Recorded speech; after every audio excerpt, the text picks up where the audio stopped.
你来思游园的目的到底是什么？自己坦白，我留你个全尸。沈先生，你信不信玄学啊？你该不会想告诉我，我有什么劫难必须娶你才能化解？从沈修锦的表情来看，他明显是不信这套的。我来思游园是为了你，我爱慕你很久了。亲妹妹怎么了？谁不知道你这个妹妹是天煞孤星命？她3岁就被送到山上去了，17年没回来。现在你爸妈出车祸死了，她就在这个节骨眼突然跑回来装孝女，说不是为了争遗产，谁信呢？你小声点儿，瞧瞧她听得见。正好，我就怕她听不见。丑话我说在前头，这栋别墅是你爸妈留给我们的婚房，现在苏家的公司又快破产了，外面欠了一屁股债，我没让他倒贴钱就不错了。还想分遗产，门儿都没有。他在家里白吃白喝7天了，这钱我还得跟他算呢。你说什么呀？那是我亲妹妹，你真要算钱，我给你。你拿什么给？你一个家庭主妇，1分钱不赚，吃的喝的哪要不是花我的钱？他在苏家只生活了3年，母亲产后抑郁，将自己锁在房间里，无论他哭的声音有多大，母亲也不曾看过他一眼。父亲对他也并不喜欢。苏倩比他大7岁，会哄他睡觉，会给他喂饭。苏乔想到万鹏那张看似老实端正，但实则眉眼藏邪的脸，这男人心术不正，恐怕算不得良配。可日子到底是人家小两口的，他说到底也只是个外人。天一亮，苏乔就起身离开了苏家别墅。其实他这些年在山上偶尔给人算命指点迷津，也存了小几万块钱。但是3天前，他那存钱罐跟他那抠门师傅一块消失了，就给他留了一封信。信上的第一件事便是让他回家吊唁双亲，第二件事，徒弟，你命格奇险，至阴至寒，注定活不过20岁。但为师算到你跟沈家二爷沈修锦气运相连，同生同哭。沈修锦今年命里有一场生死劫，你得跟他成婚，护他平安度过，你才能活下去。师傅虽然平日里四六不招，但是他能掐会算，他窥天明通命术，还从来没有出过错。苏乔也能感觉到自己的身体今年开始变得弱了，他如果出事，姐姐怎么办？他不想死。这些年老人假摔讹人的新闻层出不穷，但是苏乔在山里一来没通网，二来他们修道之人有规矩，对待老弱病残孕者不能见死不救。小姑娘，我看你也不像是有钱的样子，别管这闲事了。就是，你看人老太婆穿金戴银的，估计都活够了。待会儿家属来了，小心他们讹死你。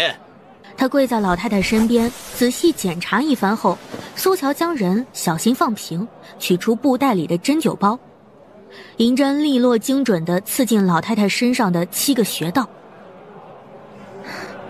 别怕，我会医术，您不会有事的，而且您是大福之人，会长命百岁的。这不是安慰的话，是实话。这老太太的面相既富且贵。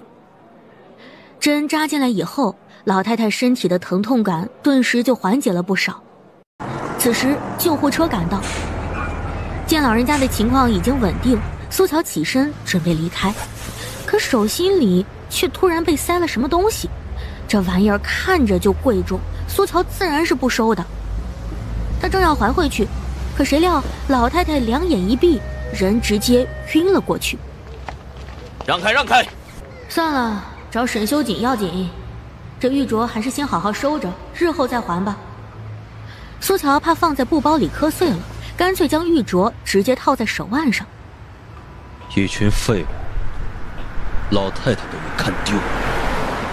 沈先生，老夫人她偷偷藏了安眠药，把护工给放倒，就把医院的火警预报器砸了，弄得一团糟。等我们反应过来的时候，人就不……这么说，是怪老太太了？不，沈先生，都是我们医院失职，我们已经在找了。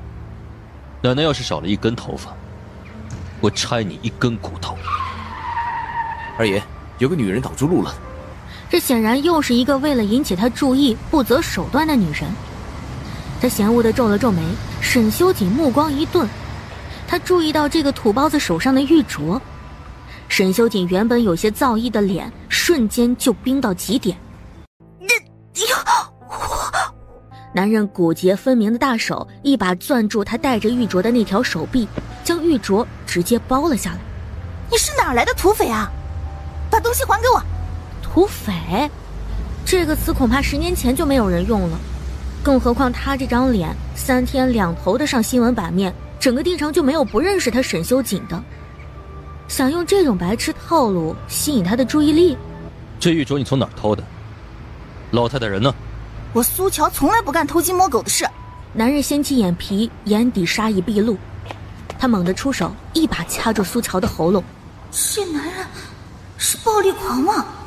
上一个想利用老太太接近我的女人，被我剁碎喂了狗。你最好老实交代，我也许能给你留个全尸。他不动声色地将手伸进布袋里，摸到了银针。就在这千钧一发之际，二爷，找到老夫人了。二爷？他又是从思幽园里出来的，这男人恐怕就是他要找的沈家二爷沈修锦。苏乔默默地将刚刚摸出的最大号银针又塞了回去。把人照顾好了，我马上就到。你就是沈修锦，沈先生吧？果然是在装清纯。怎么，现在又认识我了？沈先生，老太太是突发性心急，我当时给她施过针，人暂时不会有事的。但是想根治的话，最好是24小时之内再施一次针。把人给我关起来。哎呀，我说了我没事儿，你们别拦着我。我现在要去找我的救命恩人，那是老天赐给我的孙媳妇儿。老夫人，您现在不能乱动。奶奶，您最好听医生的。二爷，老夫人她没什么大碍，但需要安神静养，好好调理。既然要静养，你还留在这里啰嗦什么？病房内就只剩下祖孙2人了。疗养院住着不舒心，您随时可以打电话通知我，接您回家。为什么又要闹这么一出？您心脏不好，要是在路上出现什么意外……呸呸呸！你少咒我！这辈子看不见你结婚生子，过上正常日子，我死不瞑目。你要是真为我好，赶紧给我找个儿媳妇，生个大胖曾孙。我说了，除了结婚的事，别的我都能依你。我答应你父母，要好好把你养大成人。可你现在一心只有工作，冷酷无情，罢了，都怪我，是我没照顾好你。我活着还有什么劲儿啊？我还是死了算了。到了下面见了你父母，我这把老骨头再跟他们赔罪。奶奶，别闹了，只要您不闹，下次您怎么安排我相亲，我都配合。真的？奶奶也不逼你相亲了，你就给我直接结婚。奶奶，我已经找到了心目中的孙媳妇儿了，就是我的救命恩人。她人美心善生甜，还会医术，跟你特别的般配。老话说得好，救命之恩一生相许，你就替我许了吧。行，都听你的。不过你的救命恩人没留下任何线索，找起来怕是需要些时间。不用花多长时间，我昏迷前特地把你送我的那个玉镯给那个姑娘套上了，那镯子天下无双，上面还有我们沈家的暗纹，一出现就能被认出来。沈修锦表情诡异地僵了一下，脑海里闪过苏乔的身影。我现在就去找人，您先好好休息。那你可快点啊，待会儿找迟了，我孙媳妇儿再被别人拐走。放心，没人能拐走。二爷，说，地下室里关着藏獒的机关，不知道被谁打开了，那个苏小姐还在里边。这要是不快点，苏乔那小身板怕是被啃得骨头都不剩啊。沈修锦黑眸幽沉，薄唇勾起一抹残忍玩味的弧度。他转身直接去了监控室。二爷，真的不用关掉机关吗？不是装神弄鬼吗？还会医术？他倒是想看看是他的骨头硬，还是他雪獒的牙硬。只见那3只雪獒在朝苏乔飞扑而去，气势凶猛，而苏乔根本不躲，他那纤细苍白的小手在空中捏了个诀，一股无形的气波在空气中荡开，横扫向3只狂躁暴力的雪獒。那3只凶兽竟如同被束缚般停在了原地。苏乔手势横转，同时嘴唇轻动，无声飞快念着法诀：天门常开，无令暂行，息于根，护于心，困兽自斗。就在他话音落下的那一瞬间，3只猛兽咆哮着嘶吼着斗成一团，互相攻坚。苏乔就站在旁边，冷静地看着这血腥的一幕。这3只雪獒已经被训练成吃人的猛兽了，如果不是他及时自救，现在被他们撕碎分食的就是他自己。住手！你到底是什么人？只见苏乔先两眼一闭，直接就晕了过去。半路上苏乔就醒了，他多年前大病一场之后开了天眼，但每次使用灵石，身体就会变得异常虚弱。他平时的时候一般要昏睡上3-4个小时，可这回居然10分钟不到就醒了。但是苏乔闭着眼睛一动不动，因为沈修锦的怀抱是暖的。自从开了天眼之后，他就再也不曾感受到人类温度了。此刻的沈修锦对他来说就像是寒冬里的取暖器，他贪恋着他的温暖，甚至无意识地往男人怀抱深处钻了钻。他将苏乔抱进一间卧房，放在柔软的大床上。还不行吗？哼，小东西还挺能装啊。既然昏迷不醒，那就杀了喂狗。我醒了，我醒了，我醒了。看不出来你还会驯兽啊。你来思游园的目的到底是什么？自己坦白，我留你个全尸。沈先生，你信不信玄学啊？你该不会想告诉我，我有什么劫难必须娶你才能化解？从沈修锦的表情来看，他明显是不信这套的。我来思游园是为了你，我爱慕你很久了。爱慕我很久了。来，展开说说，何时何地发生了何事，让你对我倾心到不惜上门找死？从面相上来看，沈修锦亲缘极淡。诡异的是，他能算到沈修锦亲缘淡薄，应该是双亲早亡，其他的他竟一概算不出来。苏乔不免有些诧异。编不出来？沈叔叔和伯母在世的时候跟我师父交情很深，你不知道我，但是我看过你的照片，很早就听说过你的。沈修锦眼底充斥着嗜血的暴力。上一个敢在我面前提我父母的人，我挑断了他的手脚筋，把他骨头一根一根敲碎。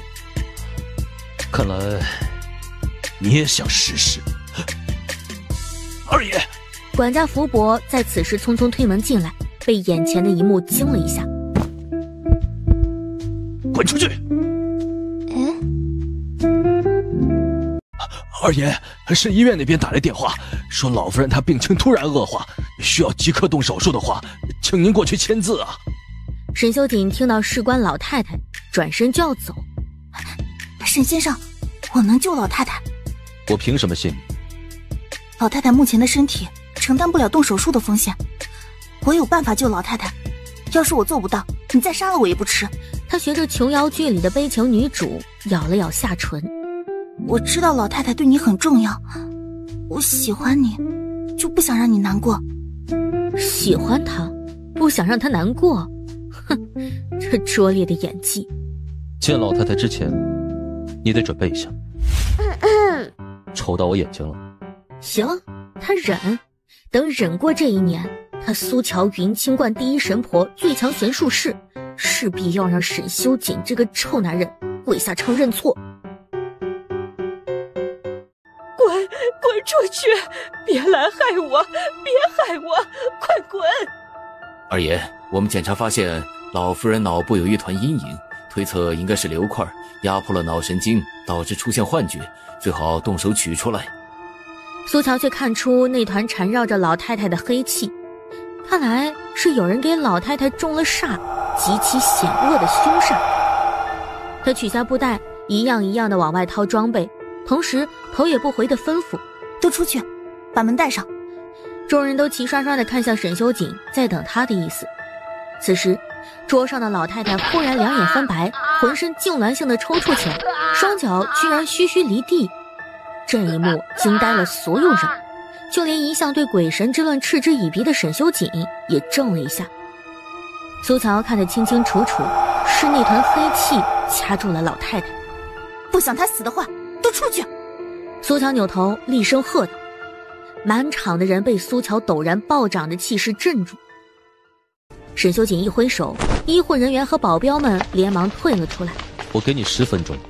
沈修锦吐出这一句，转身离开。刚才发生在老太太身上诡异的一幕，在场10几双眼睛都看得清清楚楚，那绝对不是眼花幻觉能解释的。二爷，这是那位苏小姐的资料。沈修锦伸手接过，一目十行地扫过去。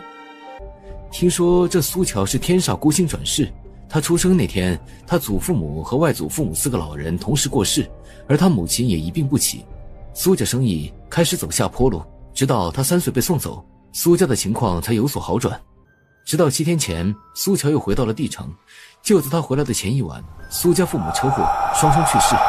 唐毅越说越觉得后脊背发凉。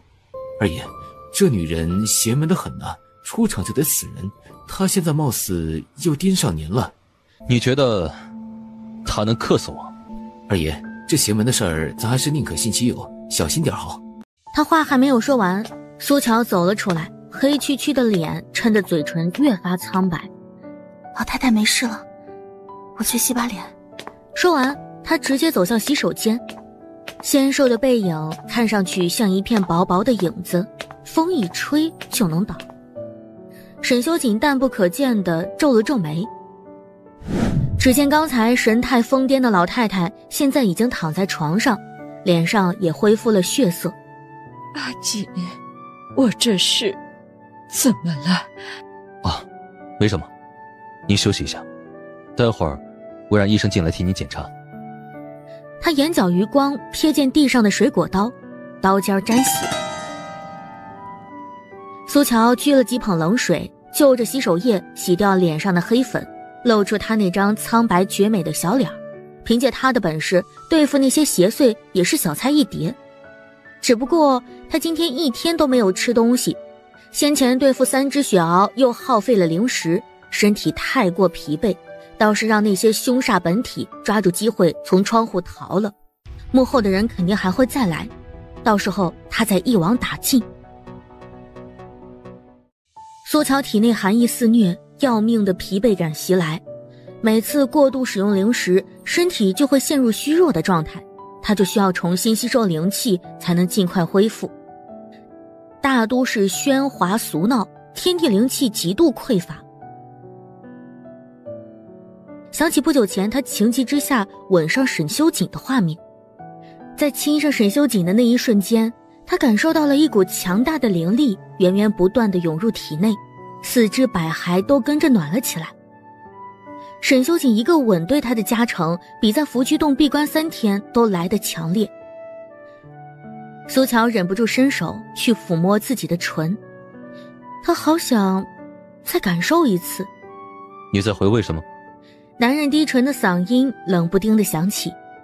沈先生。沈修锦就靠在门边，皱眉看着他，有股无声的嫌弃。但苏乔在这方面的钝感力极强，他笑眯眯地凑上前。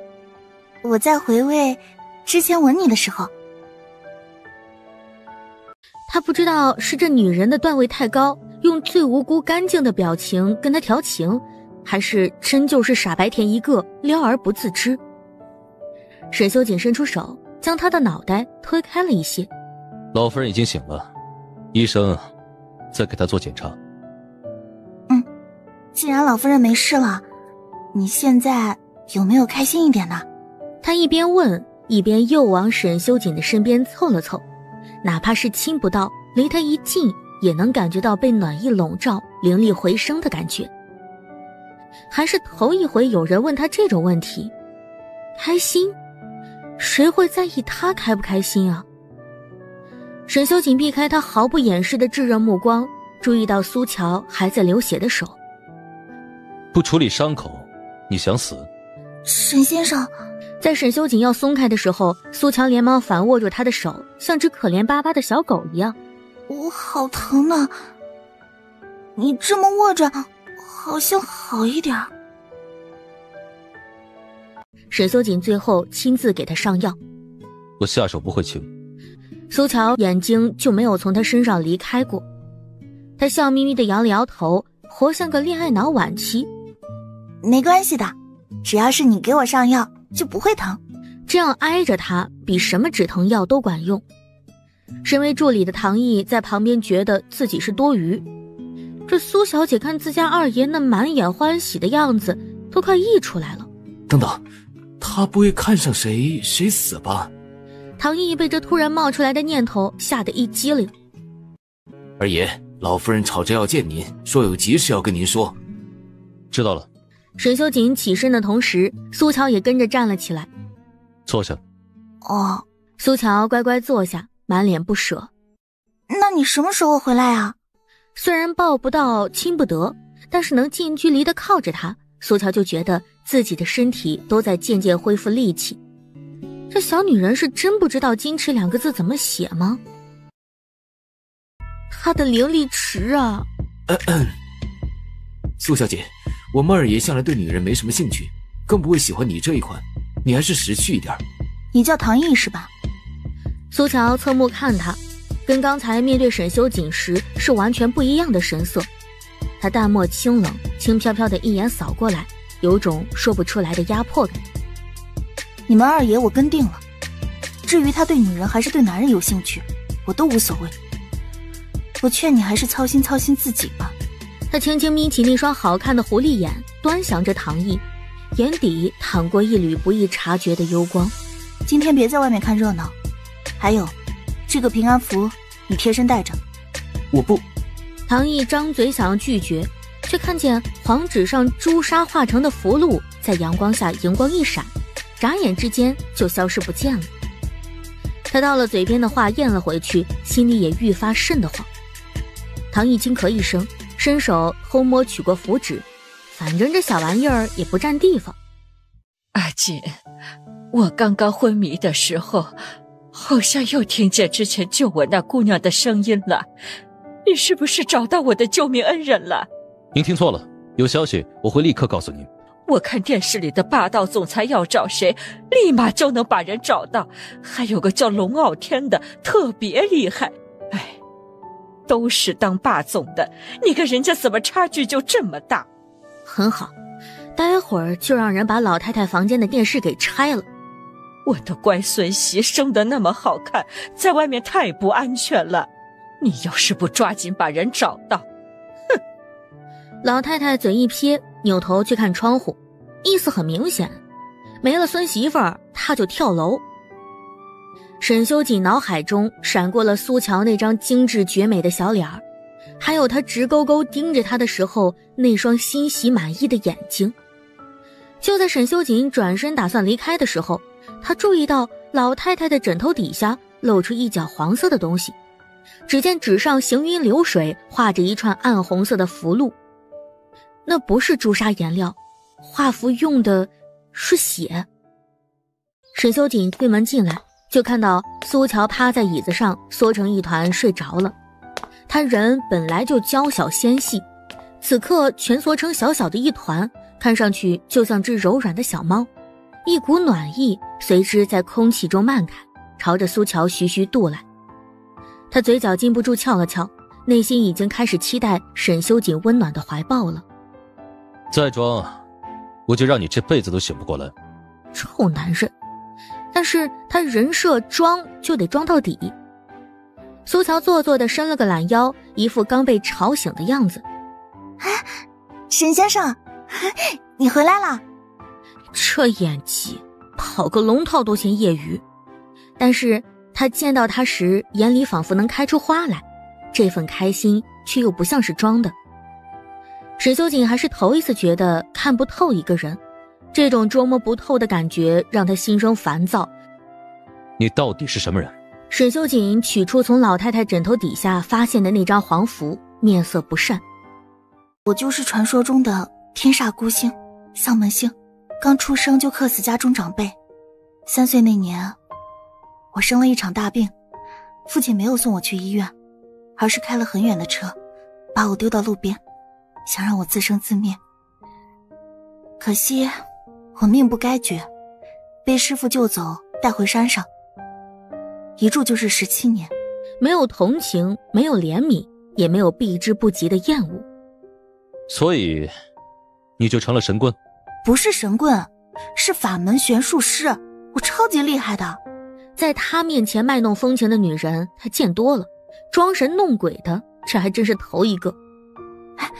沈先生，沈老太太被人下了非常阴邪的凶煞，我不知道那个人是谁，但我留下的符箓能够保护老太太的周全，我还在老太太脚踝上绑了一枚铜钱，万万不能摘的。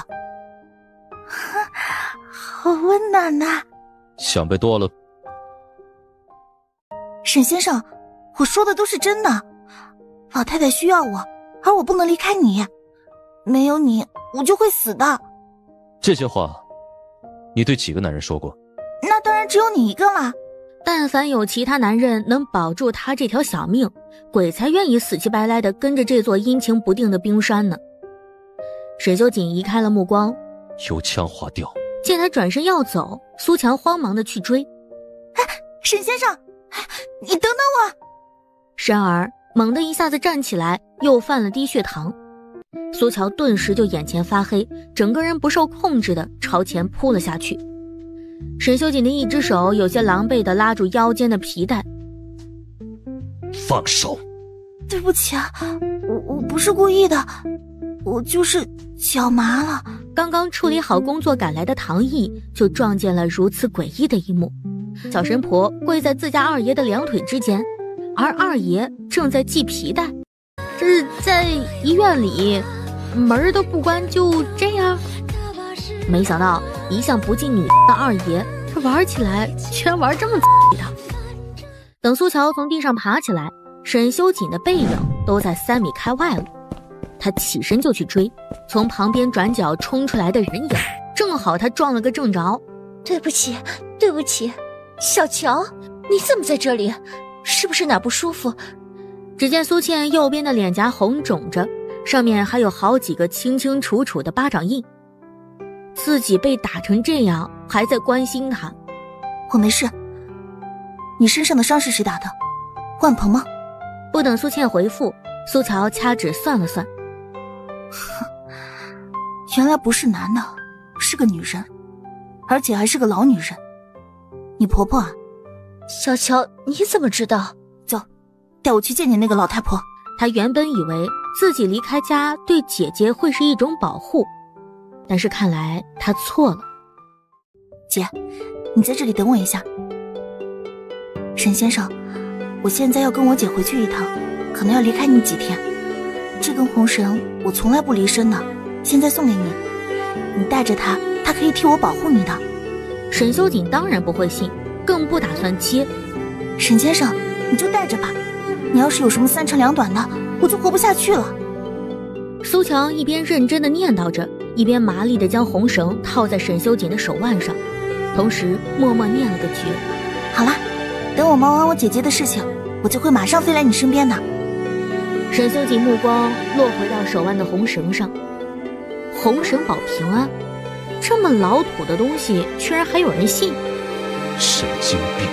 这玩意儿绑得特别紧，根本就摘不掉。二爷，那个苏小姐虽然看着神神叨叨的，但好像特别关心你，而且您似乎也不怎么讨厌她。怎么，你很了解我？对不起，二爷，是属下多嘴了。人抓到了吗？之前攻击苏乔的那3只雪獒是被人故意放出来的，敢在他眼皮子底下动手脚，胆子倒是不小。已经审问过一轮了，但嘴巴很硬。嘴硬？哼，把人送去1号公馆。小乔，你是不是没吃晚饭啊？我一天都没有吃东西啊。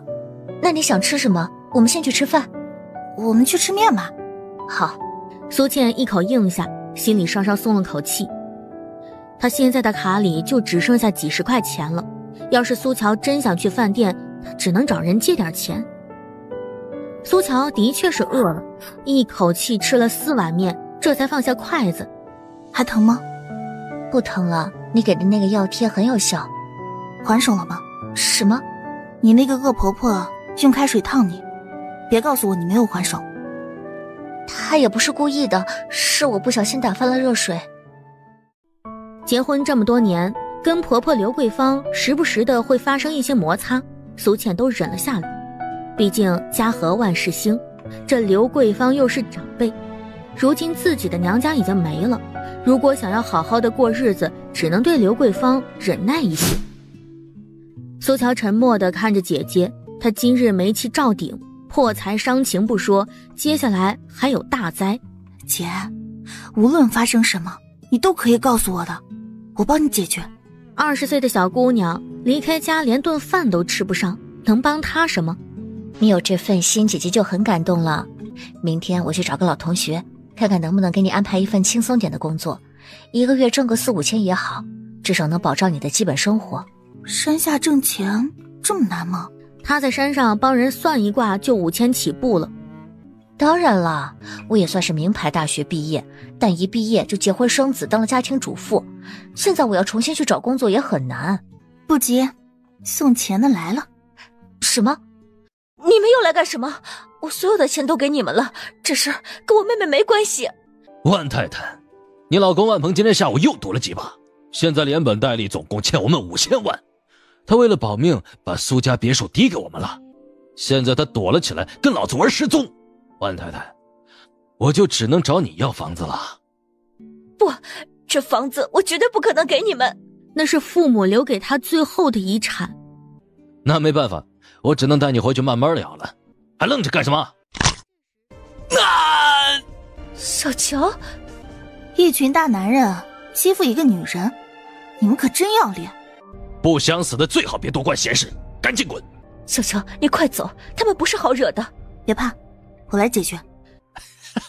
看来你是找死了。黄生，你怎么知道我的名字？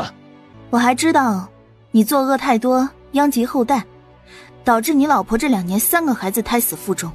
刀疤男脸色彻底变了，一个初次见面的小丫头片子不可能清楚这种私事的。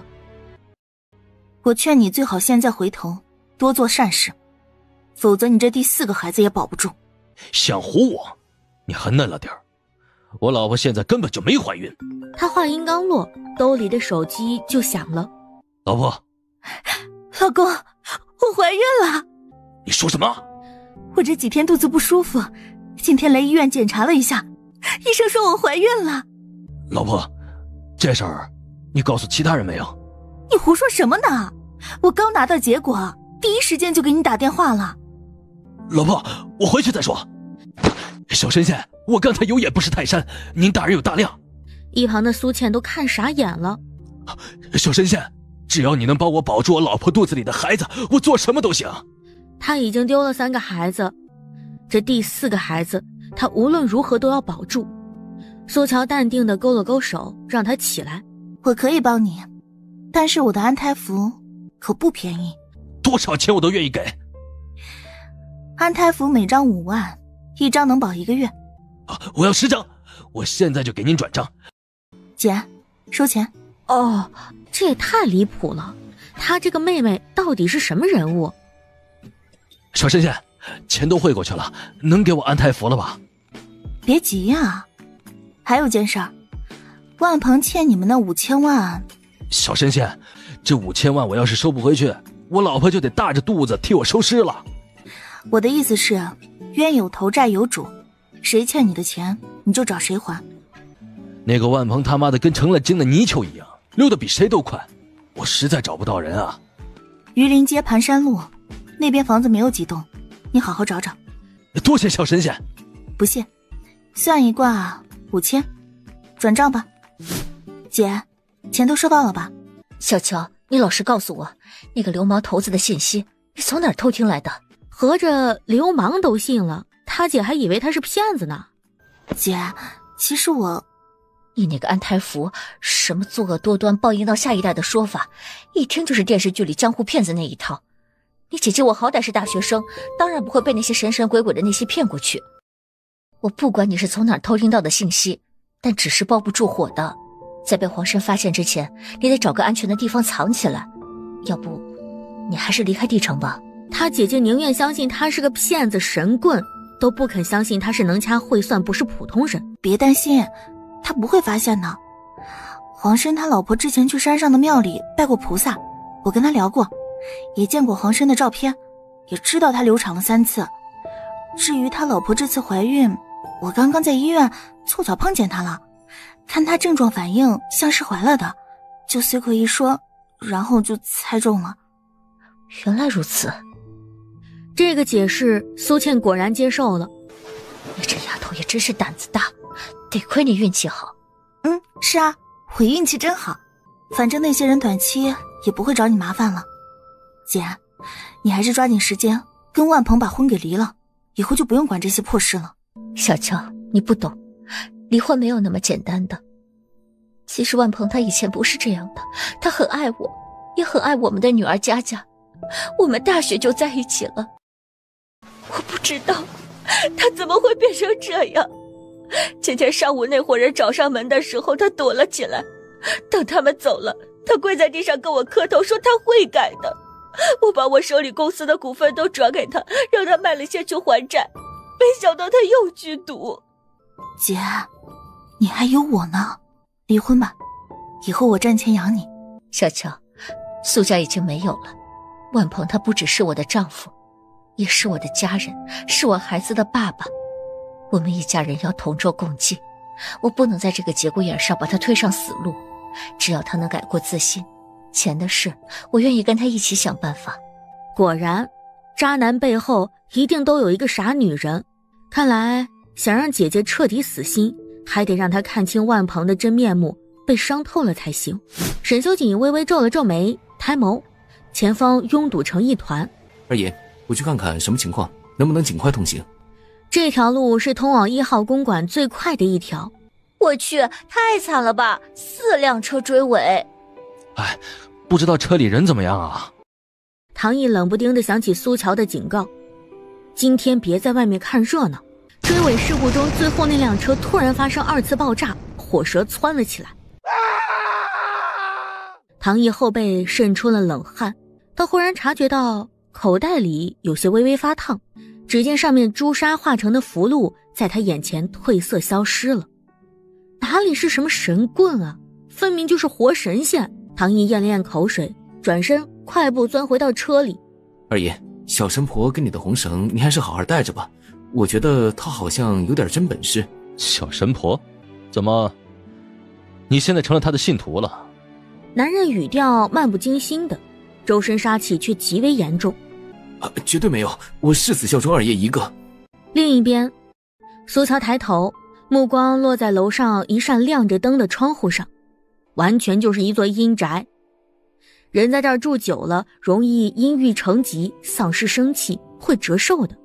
姐，这个地方不能住人，明天我们换个好地方住。那笔钱不能动，万一那个皇申识破了来找你麻烦，我们还能把钱退回去。小乔，我婆婆人比较泼辣，说话也不太好听，但心地还是不错的。我跟万鹏谈恋爱那阵，她对我很好的，可能现在年纪大了，脾气也大了，你待会儿听见什么别都往心里去。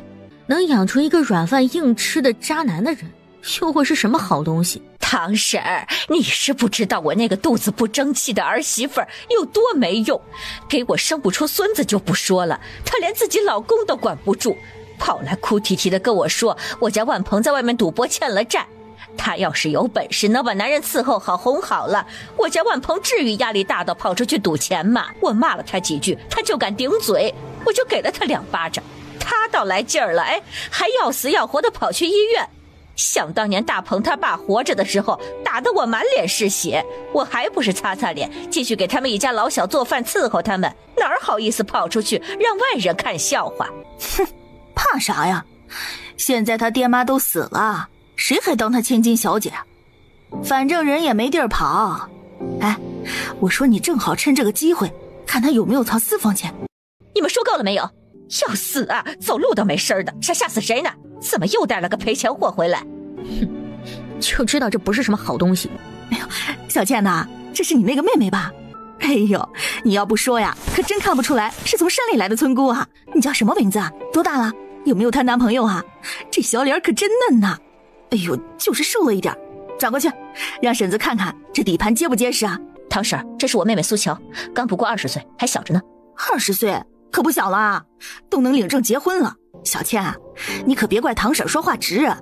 你这妹妹当初可是人人嫌的灾星，如今一没文化二没本事，只有趁着年轻找个好人家，卖个好价钱才是真的。对呀，小倩，你总不能照顾你妹妹一辈子吧？替她找个好婆家才是正事儿。堂婶她那个堂弟特别有钱，你妹妹要是能嫁给他，后半辈子都能当富太太了。妈，你在胡说什么？堂婶的堂弟都快50岁了，给小乔当爸都绰绰有余。我说小倩，你这话说的年纪大点会疼人呐。要不是看在我和你婆婆的交情上，你以为这种好事能轮到你妹妹啊？那你怎么不让你自己女儿占这个大便宜啊？你说什么呢你？想让我女儿乱伦呢你？没教养的东西！今天我就替你那死去的爹妈好好的教育教育你。哎呦，痛死我了！你快放手啊，你这个小贱蹄子！桂芳，你还不快管管这个小贱人！苏倩，让你妹妹赶紧撒手，反了天了还敢打人！看在你印堂发黄，面部青黑无光，活不过明天的份上，跪下跟我姐磕个头道个歉，我就不跟你计较了。堂婶儿浑身冷汗直冒，反应过来自己居然被一个小丫头片子唬住。哎呦，你这个小贱人，你敢咒我死？我撕了你这张嘴！他猛地一脚直接踹在堂婶的膝盖窝，道歉。哎呦，别打了！哎呦，苏小姐，我错了！你大人不计小人过，我是不要脸的死肥猪，我嘴巴贱。苏乔这才大发慈悲的松开手。好啊，你带你这个丧门星妹妹回来欺负我是不是？我看你连女儿也不想要了。你把佳佳藏哪儿去了？急什么？你女儿也是我孙女儿，我自然不会害她。只要你老实听话，我心情好了，明天就去把她领回来。你告诉我佳佳在哪儿，我现在就去接她回来。怎么，你还信不过我？妈，你到底想怎么样？我昨天打牌输了3000块钱，你给我转5000，我今晚去赢回来。等打完牌，我自然就带着佳佳回来了。好，说到做到。等一下，我要1万。你怎么？你的钱不就是我们家大鹏的？大鹏的就是我的。我们家大鹏现在人还不知道在哪儿，你倒好，卡里有钱都不给他还债。我可以给你1万，但是你要告诉我佳佳的地址，不然你今天1分钱都别想拿到。行吧，赶紧给我转钱，就没见过你这种做儿媳妇的，还跟婆婆讨价还价。收了钱，刘桂芳就给苏倩发了个地址。老太婆，我劝你今晚最好别出门，否则钱财散尽不说，还会天降横祸。呸！少咒我，老娘命硬得很，你全家死光，老娘都不会死。刘桂芳骂骂咧咧的下了楼。哼，1万块就想打发我，哼，门儿都没有。他给苏倩的是一个假地址，现在儿子不知道跑哪儿去了，以后没有钱花，就只能找苏倩。姐，别白跑了，连老太婆给你的是个假地址，你等我15分钟，我带佳佳回来。他短短几句话，信息量太大，苏倩哪里还坐得住啊？焦急的起身去追，但是那门却好像被卡住了，怎么着都拉不开。苏乔走到小区门口，等了2分钟。哎，小神仙，人我给你送来了。佳佳正睡得不省人事，苏乔把她抱起来都没有醒，看来是被喂了药。黄哥真的抓住万鹏了。哎，好，把人给我摁住了，先打断他的腿，看他还怎么跑。等一下，黄生立马改口。哎，先别打断啊！小神仙，您还有什么吩咐啊？苏乔低声跟他交代几句，想让姐姐对万鹏彻底死心，他就得来点猛的。看到熟睡如天使般的女儿，苏倩激动的眼泪都涌出来了。她仔细检查了一遍，确认佳佳没有受伤，这才将佳佳抱进卧室。怎么站在外面吹风啊？待会儿别冻感冒了。姐，那个刘桂芳压根就没有把你和佳佳当成一家人看，你不如和万鹏离婚，带着佳佳跟我走吧。离婚哪那么容易呀？而且万鹏和他妈不一样，以前我和他妈发生些不愉快，他都会站在我这边哄我的。那最后是不是每一次都是你在妥协？苏倩被反问得哑口无言。我知道你不喜欢你姐夫，但我们夫妻这么多年，不是一句离婚就能结束的。就算真的要离婚，我也得见到他，跟他坐下来好好谈谈。再说了，佳佳也需要一个完整的家庭，才能健康成长。为了女儿，他也得撑住这个家呀。我了解万鹏的，他是误入歧途了，一辈子长得很，我愿意给他一次机会。女人傻起来，果然连自己都会骗。她能做的就是帮姐姐尽快清醒，然后去找沈修锦，保住自己的小命。二爷，我真的是打扫的时候不小心碰到了机关，你饶我这一回吧。那光洁如镜的地板上很快就留下了一滩血迹，其中一滴血飞溅出来，正好滴在了沈修锦的鞋面上。对不起二爷，对不起，我擦干净。沈哥，这双鞋可是我花了300万找人用最好的鳄鱼皮纯手工做的。萧少，萧望，帝城4大望族之一的萧家小少爷，看着跪在面前正要替他擦鞋的男人，一脚踹在他脸上，男人的鼻梁骨瞬间被踹断，满脸是血。沈修锦缓缓站起身，男人被无形的恐惧笼罩，扭头想逃，却被沈修锦揪住衣领，直接拖到了满是食人鱼的鱼缸面前。我错了，二爷，是神。完了。沈修锦却没兴趣听，直接将他脑袋探进了鱼缸里。唐毅却对这一切司空见惯，恭敬地给沈修锦递上消毒湿巾后，便安排手下将已经面目全非的男人拖了出去。沈哥，我一个变态都觉得你变态。怎么？你也想试试食人鱼的滋味啊？不想。萧望当即就老实了。沈哥，我查了一下，最近这段时间有个外地来的神婆经常从后门出入沈家主宅。他脑海中划过苏乔的模样，看来那小东西还真有点本事。沈哥，主宅里住的人可不少，想查清楚神婆到底是谁请的，恐怕还有点时间。这件事你不用管了。旺哥，这个月的债，沈爷。怂什么？我沈哥还能吃了你？操！黄申那笔5000万的债还他妈收不回，你告诉他3天之内拿不到钱，他跟那个欠债的万鹏，老子一个坑给他们都埋了。那个叫万鹏的，老婆叫苏倩。对啊，哥，你认识啊？说什么喜欢他，担心他，原来算盘打在这儿了，以为攀上他就能免了那5000万的债。给他1天时间，还不上钱，就把姓苏的全家给我埋了。二爷。唐毅刚张开嘴，前方拐弯处猝不及防迎面冲出来一辆大卡车，照着他们就猛地撞了上来。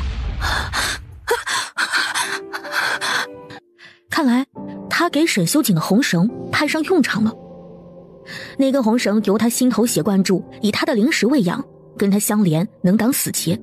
苏倩端着一锅面条从厨房出来，就看见苏乔右手流血不止。小乔，你这是怎么弄的？你按着伤口。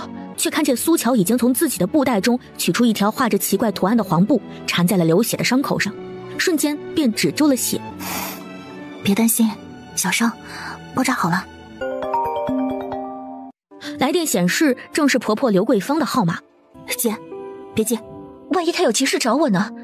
苏女士，这里是医院，你婆婆刘桂芳摔破头被送来医院了，她儿子联系不上，麻烦你尽快赶过来。好，我现在就来。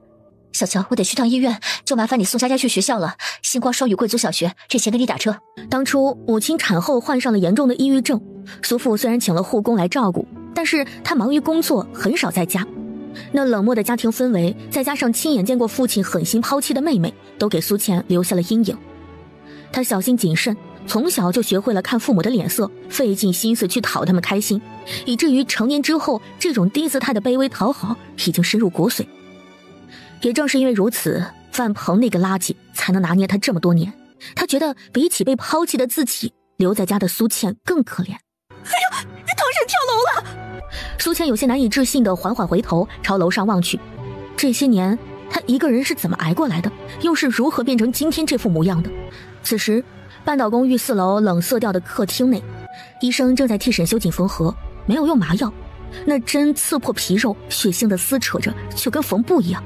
一旁的唐毅看着都觉得疼，而沈修锦本人却仿佛没有痛感般。查清楚了吗？昨晚那辆卡车在将他们撞下悬崖后，也冲下了山崖，当场爆炸，车毁人亡。显然，这幕后主使者想来个死无对证。二爷，都查清楚了。卡车司机半个月前诊断出绝症，1个星期前他账户里多了200万。司机的老婆孩子昨天也被他安排回了老家，不过人我已经抓住了，正在审，别让我等太久。是，幸好二爷您吉人自有天相，从那么高的悬崖坠车，都只受了点轻伤。吉人自有天相，看了一眼扔在茶几上那条断开的红绳，沈修锦的指尖勾起那条红的晃眼的手绳，丢进了垃圾桶里。唐毅，告诉萧望，苏家的人不用活埋，直接剁碎了喂狗。唐毅刚张开的嘴默默闭上了。二爷今天的心情很差，当个哑巴最好。医生已经处理完伤口，唐毅送他离开。你好，我是唐毅，请问哪位？唐助理，是我。苏小姐，苏小姐，您可真是神了，您的护身符太有用了。我想见沈先生，他现在怎么样了？苏小姐，抱歉，我不能透露二爷的行踪。苏小姐，你还是带着你姐姐先离开帝城。背着我给人通风报信。唐毅整个人都麻了，他僵硬地转过身。二爷，我绝对没有背叛您的意思。苏乔，选一个吧。啊？死法。他费劲巴拉的想救他的小命，这狗男人怎么一天到晚想弄死他？沈先生，你能不能先开一下门啊？我进不来。他半信半疑的走到窗边，垂眼便看到了苏乔的身影。既然找上门来找死，那他就成全他。沈先生，他满脸都是雀跃，仿佛一见到他就很开心。可这个世界上哪有见他会开心的人啊？沈先生，你……沈修锦粗暴地拖着他进了电梯，直通顶楼。不是说爱我爱到情愿去死吗？现在我成全你，亲手送你上路。他此生最讨厌欺骗，他现在不爽到极点了。苏乔站在原地，低着头，他轻轻地叹了口气，有所决定般朝沈修锦走过去。找到了，沈先生，这些都是我亲手画的护身符，全部都送给你。眼前的小女人直勾勾地望着他，又是那种眼神，既认真又温柔，仿佛满心满眼都只有他。沈先生，我不知道你为什么一定要杀我。我昨天给你的红绳是最好的护身符，能够替你当死结。昨晚他救过你了，就不能再用了。我原本想给你多做几条的，但是红绳要用我的血来养很久才有效果，我没有时间了。那这些护身符，你一定要好好的带着。好了，我现在可以死了。他没有办法了，沈修锦的戒心太重，又不能直接弄死他，那样就等于真的是送自己上路，只能是拼一下血条了。毕竟他身体的自愈能力比普通人强得多。苏乔暗自发誓，等熬过这一年，他势必要让沈修锦知道什么叫做君子报仇，10年不晚。苏乔冲沈修锦笑得更灿烂了，这个笑容让沈修锦皱了一下眉，干净纯粹，没有讨好，没有恐惧。这女人仿佛是真的看见他就觉得开心，这什么操作啊？沈修锦的心里烦躁不已。行，我送你上路。他竟然真的不躲。沈修锦高举的手臂顿时就顿在半空，他眼底疯狂的神色在慢慢凝固，随后低咒一声，将椅子狠狠摔了出去。沈先生，到底要杀要剐，能不能给个痛快啊？滚！苏乔算是见识到了这狗男人有多么的喜怒无常，可他偏偏不能走。沈先生，你在流血，我替你处理完伤口再走行吗？一靠近沈修锦，他就能感受到自己受损的元气在缓慢的修复。如果临走之前能再跟他多一些肢体接触，那就更好了。我说话你听不懂吗？苏乔只能依依不舍地松开手，他没有往门口走，而是走上前，将掉了一地的护身符默默收好。这些东西别人可都是要花钱的。沈先生，你别嫌麻烦，出门的时候记得带一个护身符在身上。苏乔的身体摇摇晃晃，一头栽倒在电梯口。你到底想要什么？害他入骨？哼，这个世界上有没有真心都难说呢。说。萧望听得出来沈哥的心情不好。哥，你昨晚问过一嘴的，我手底下小弟黄申收的那笔5000万的贷，我刚刚把人抓过来问清楚了。哥，你要是没兴趣听，我马上挂。沈修锦眸光微凝，视线落在面前昏迷的苏乔身上。说。嗨，说起来也有点邪门，黄申刚才跟我交代了，欠着的万鹏昨晚找着了，还多亏了一个小神婆叫什么苏乔的帮忙。那个苏乔跟他说这笔债他可以帮他收，但在那之前他得先让他姐姐苏倩看清万鹏的真面目，不然苏倩不肯离婚。都什么年代还神婆呢？皇室那个傻叉居然还信了。苏家姐妹俩都是奇葩，一个蠢的相信赌棍，一个装神棍。哥，你放心，今晚我就把苏家姐妹抓来和万鹏一块埋了，到时候直播给你看啊。所以他接近他不是为了利用他帮他姐夫万鹏躲债。沈哥，苏家的人先别动。沈修锦吐出这一句就直接挂了电话。他弯腰将苏乔抱了起来，被暖意包裹。苏乔还没有清醒，已经遵循本能，贪婪地往沈修锦怀里深处钻。苏乔，你最好别让我发现你在骗我，否则我会亲手剥了你的皮，让你生不如死。二爷，那个小神苏乔他给了一道护身符，昨晚的确救了属下，所以属下刚刚接到电话，才想稍微提醒他一下，属下绝不是叛徒。叛徒的帽子比死更让他难受。起来！没有什么温度的语气，却让唐毅激动得差点哭出来。二爷，我们今日开业的天宫楼盘那里突然有几个人来闹事，要跳楼讨薪，喊着要见你，钱款是我负责的。二爷，我用脑袋保证，绝对没有拖欠的情况。一定是有人从中作梗。一看到号码，他就生理性的厌恶。沈董，正是他的大伯沈长宗，如今沈家的家主。楼盘那边的事你都知道了吧？去处理干净，拖欠民工工资。哼，这种上不得台面的事，也就你干得出来。哼，多好呀，就让他们跳，开业见红。混账！要不是老太太坚持，可怜你父母死得太惨，我怎么会让你过继到我名下？这件事你要是摆不平，你父亲在集团的股份，你就更没本事接手了。沈先生，你要去哪儿啊？他要是趁他不注意死在外面怎么办？苏乔当时就彻底清醒了。那你带我去吧，我保护你。他的语气带着小心翼翼的试探，声音又软又轻，像羽毛一样从耳窝里扫过。他原本满身的暴力，受到安抚一般，居然褪去了一些。沈修锦迈步便走，他厚着脸皮直接跟上了电梯。前往楼盘的路上，唐毅通过手底下的人监控着那边情况，并且迅速安排了应对措施。二爷，银行那边具体的汇款单据调出来了，公关部联系了律所，准备开个小型发布会澄清和追责。那3个来讨薪的民工都是外地孤身来打工的，应该是被人收买故意找事，不过暂时没查到谁是幕后指使他们的人。很快车开到了天宫楼盘开业的地方，沈修锦正打算推开门下车，先被苏乔飞快地塞了一样东西进口袋。沈先生，你就带着吧，我画了一路呢。在车里待着。苏乔乖乖地点头，等沈修锦一下车，他迅速推开另一侧的车门。先是沈老太太被人种下凶煞，紧接着就是沈修锦遇到刺杀。苏乔怀疑今天的讨薪闹事儿也没那么简单。沈修锦，你这个黑心资本家，还我们血汗钱！啊，女鬼啊，倒是好久没有碰到了。阿哥，大哥，那个沈修锦到底是什么人啊？为啥非要俺们把他叫过来啊？管他娘的是谁！这几个月咱们累死累活就赚几万块钱，但那人说了，只要把沈修锦叫过来，咱仨每个人都能拿到50万，50万都够老子讨2个老婆了。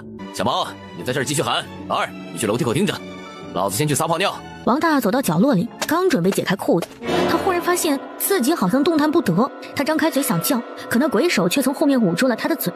你很怕我？王大恐惧到了极点，叫不出声。裤子底下涌出了一股黄色的热流，紧接着他两眼翻白，活活被吓得晕死了过去。妈，俺赚大钱了，家里那个黄脸婆又老又丑，又不能给俺生儿子，俺一回去就跟他离婚。你帮俺先弄弄他，让他自己过不下，回娘家最好。到手50万啊，那他就可以娶一个年轻的新老婆了。王二美滋滋的挂了电话，突然他背脊发凉。男人有钱就要抛弃糟糠妻，我看你该死！王二猛地扭过头，身后什么也没有。小毛听见闷响声回头，就看见二哥倒在地上，脑袋底下渗出了一滩血。二哥，他慌了神儿，扭头一看，大哥也倒了，还尿了自己一身。这种诡异的画面让小毛顿时被吓得六神无主。他面前忽然凭空出现了一个样貌恐怖的女鬼，女鬼慢慢飘向了小毛。他想跑，想呼叫，可是根本就动弹不得，也发不出来一丁点声音。砰的一声，沈修锦踹开了天台门，扫了一眼地上躺着的2个人，眉骨微抬。你干的？沈修锦，你得死！饶是沈修锦不信鬼祟那一套，可亲耳听见一个毛头小子嘴里发出这种诡异的声音，他也不免怔了一下。所以这是撞邪了。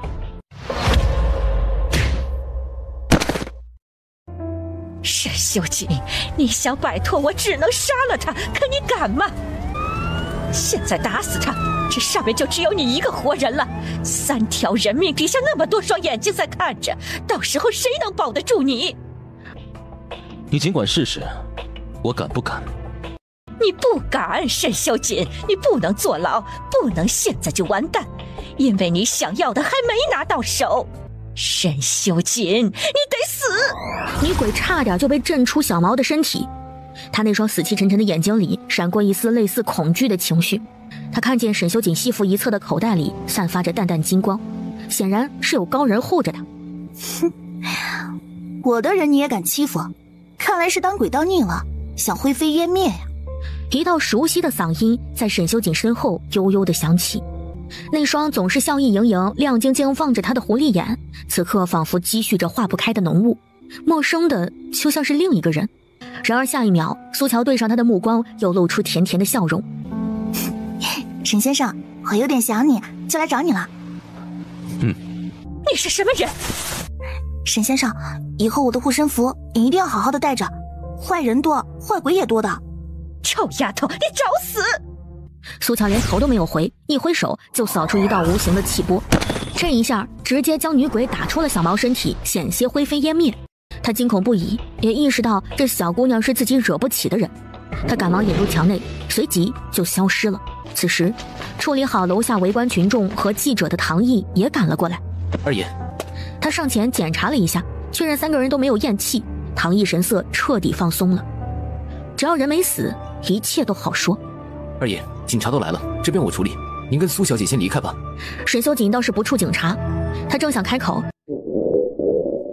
沈先生，我饿了。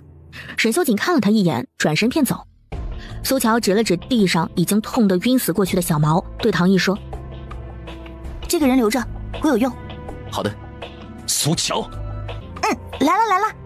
能跟着二爷，还让二爷主动等的女人，这么多年来，这苏小姐算是头一个了。难不成二爷这棵万年铁树终于要开花了？一大堆媒体记者就喊着沈总狂扑上来，长枪短炮的围住他们，闪光灯晃得苏乔眼睛疼。别乱动！这突如其来的画面让那些围上来的记者都惊住了。沈二爷这是抱了个女人？咔嚓一声，有个不怕死的突兀按下快门，给我砸了！2个保镖应声围了上去。他怀里抱着人，大步飒飒地踏着往前。这回没有人敢追了。你会捉鬼？他历来是不信鬼神那一套的，但刚才在天台上发生的一切是他亲眼所见。对啊，我是玄术师，还是最厉害的那种。之前老太太被人下了凶煞，也是我替她驱邪的。我当时跟你说过的，可是你不信我，还觉得我是个神经病。沈修锦抬手蹭了蹭鼻尖，难得有些理亏。我觉得刚才天台上那3个农民工不过是引你过来的诱饵，幕后的人真正想做的是要利用女鬼除掉你。我怀疑他们跟之前给老太太下凶煞的是一伙人。沈修锦黑眸渐冷，暗潮汹涌。他在沈家唯一在乎的便是老太太，看来有人活腻了。苏乔，开个条件，为我所用的条件。苏乔还没来得及张嘴，沈修锦就先悠悠地补上一句：娶你不可能。苏乔轻轻叹了口气：我只要你能够平安地活着，沈先生，我比这世上任何一个人都更希望你好。很好，苏乔，你最好能装到最后。这意思是同意他留下来了？那沈先生，我以后就能跟在你身边了吗？那要看你的能耐。沈修锦当即就露出了资本家的獠牙。我身边不留废物，先说说看，天台上那个女鬼你怎么处理？这就是传说中的考察期吗？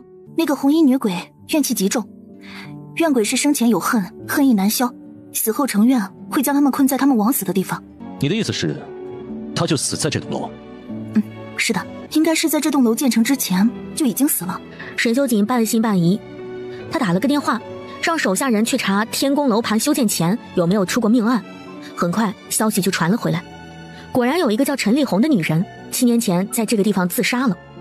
当时这块地皮还在上一家开发商手里，原本是要建一栋高档公寓的，但是在快竣工的时候，陈丽红在深夜爬上楼顶，身穿红衣一跃而下，苏乔盯着资料上的陈丽红的照片，看出了端倪。沈先生，陈丽红身上还有些事情我得去确认一下，给我1天的时间，我查出是谁在背后利用女鬼想害你。陈丽红当鬼当了这么多年，和沈修锦也是无冤无仇，显然是有人在背后捣鬼，害沈修锦，那不就等于想让他死吗？好大的狗胆，有人害他，他倒是比他还生气。可以，1天内查不出来，我把你跟陈丽红埋一块儿。二爷，你要吃点什么？滚他！苏乔看着菜单上的价格，眉头越扭越紧。什么破地方啊，1碗汤要3钱。我要半斤挂面，加4个鸡蛋和半斤肉就好。谢谢啊。照他说的做。二爷，收买司机的人已经查出来了，是沈苍逸。听到这个名字，沈修锦毫不意外。沈苍逸正是他大伯沈长宗最看好的长子和接班人。哼，他送了我这么一份大礼，我自然要加倍奉还了。沈修锦一边有条不紊地安排着唐烨接下来的任务，一边看着苏乔将碗里的鸡蛋和肉大部分都分到了小碗里，又往里面加了一些面条。这种土包子对他好的方式也真是挺朴实无华的。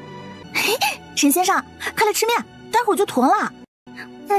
这里的大厨手艺真好。沈修锦什么山珍海味没有吃过，他口味挑剔得很，但是面前这小东西吃得极香，看着莫名下饭。他破天荒地拿起筷子也吃了一口，这土包子还真挺好养。最后沈修锦那碗还是进了苏乔的肚子。吃饱喝足回到车上，沈修锦从储物层里取出一台新款手机，里面存了我的号码，我的人得做到24小时开机，随叫随到。保证随叫随到。他巴不得1天24个小时都跟着他，好好养一养自己的凌迟。你姐夫万鹏的事，你打算怎么处理？你知道万鹏的事？我要是愿意，你苏家祖宗18代都能挖出来。这男人不是挖人祖坟，就是把人给埋了，什么癖好？万鹏不算我姐夫，他是我姐姐的劫，我得帮姐姐度过这一关。苏家视你为灾星，你还要帮苏家人渡劫，还真是圣母心泛滥。抛弃我的是苏家父母，跟我姐姐苏倩没有关系。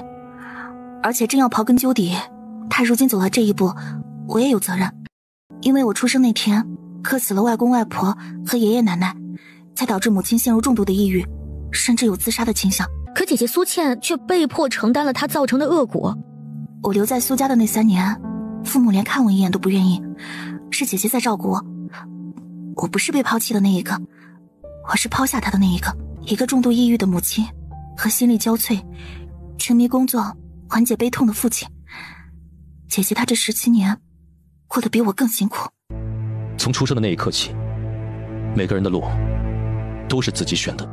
他就是如此，弱者囿于地狱，而他靠自己一步一步爬了回来。同情和怜悯这些感情只是无用的累赘。苏乔正想开口说点什么，目光先捕捉到窗外一个熟悉的人影。沈先生，麻烦你听。车子还没有开口，窗外发生的一幕让苏乔的表情瞬间冷了下去。贱人，你敢出卖我！苏倩被这猝不及防的一耳光扇倒在地。苏倩难以置信地看着面前表情狰狞的男人，有那么一瞬间，她甚至不敢相信这就是她同床共枕的老公万鹏。万鹏还觉得不解气，又狠狠地踹了苏倩2脚。妈的，老子差点死在你手上！昨天晚上，他躲在榆林路的公寓里，那个地方是最佳藏身所。可谁知道，一伙人突然冲进来，二话不说就把他一顿暴打。然后没有过多久，黄申就来了，还说多亏了他老婆苏倩了解他，猜到了他的位置。万鹏被打得丢掉了小半条命，趁着看守的人打瞌睡，这才逃了出来。他气得头脑发晕，满肚子的怨气，恨不得掐死苏倩。苏倩眼睛里噙着泪，狼狈地从地上爬起来。万鹏，你在胡说八道什么？我一直在照顾婆婆，她……少他妈废话，快给我点钱！他一边粗暴地去抢走苏倩的包，一边警惕地盯着四周，就怕那讨债的人突然出现。老公，这是我身上所有的钱了，女儿和婆婆还要用钱，你……万鹏满身怨气和怒火，踹了他一脚。就因为你这个贱人不肯把房产证交出来，老子现在才像阴沟里的老鼠，被追得四处逃。万鹏发泄完，倒是又冷静了几分。房产证还在苏倩手上，想到这儿，万鹏表情缓和了不少。倩倩，对不起，倩倩，是我混账，我刚刚是气疯了，上头了，一时间没控制好脾气。你是不知道昨晚那些人怎么对我的，要不然你也打我泄泄火。说着，他抓起苏倩的手就往自己脸上招呼。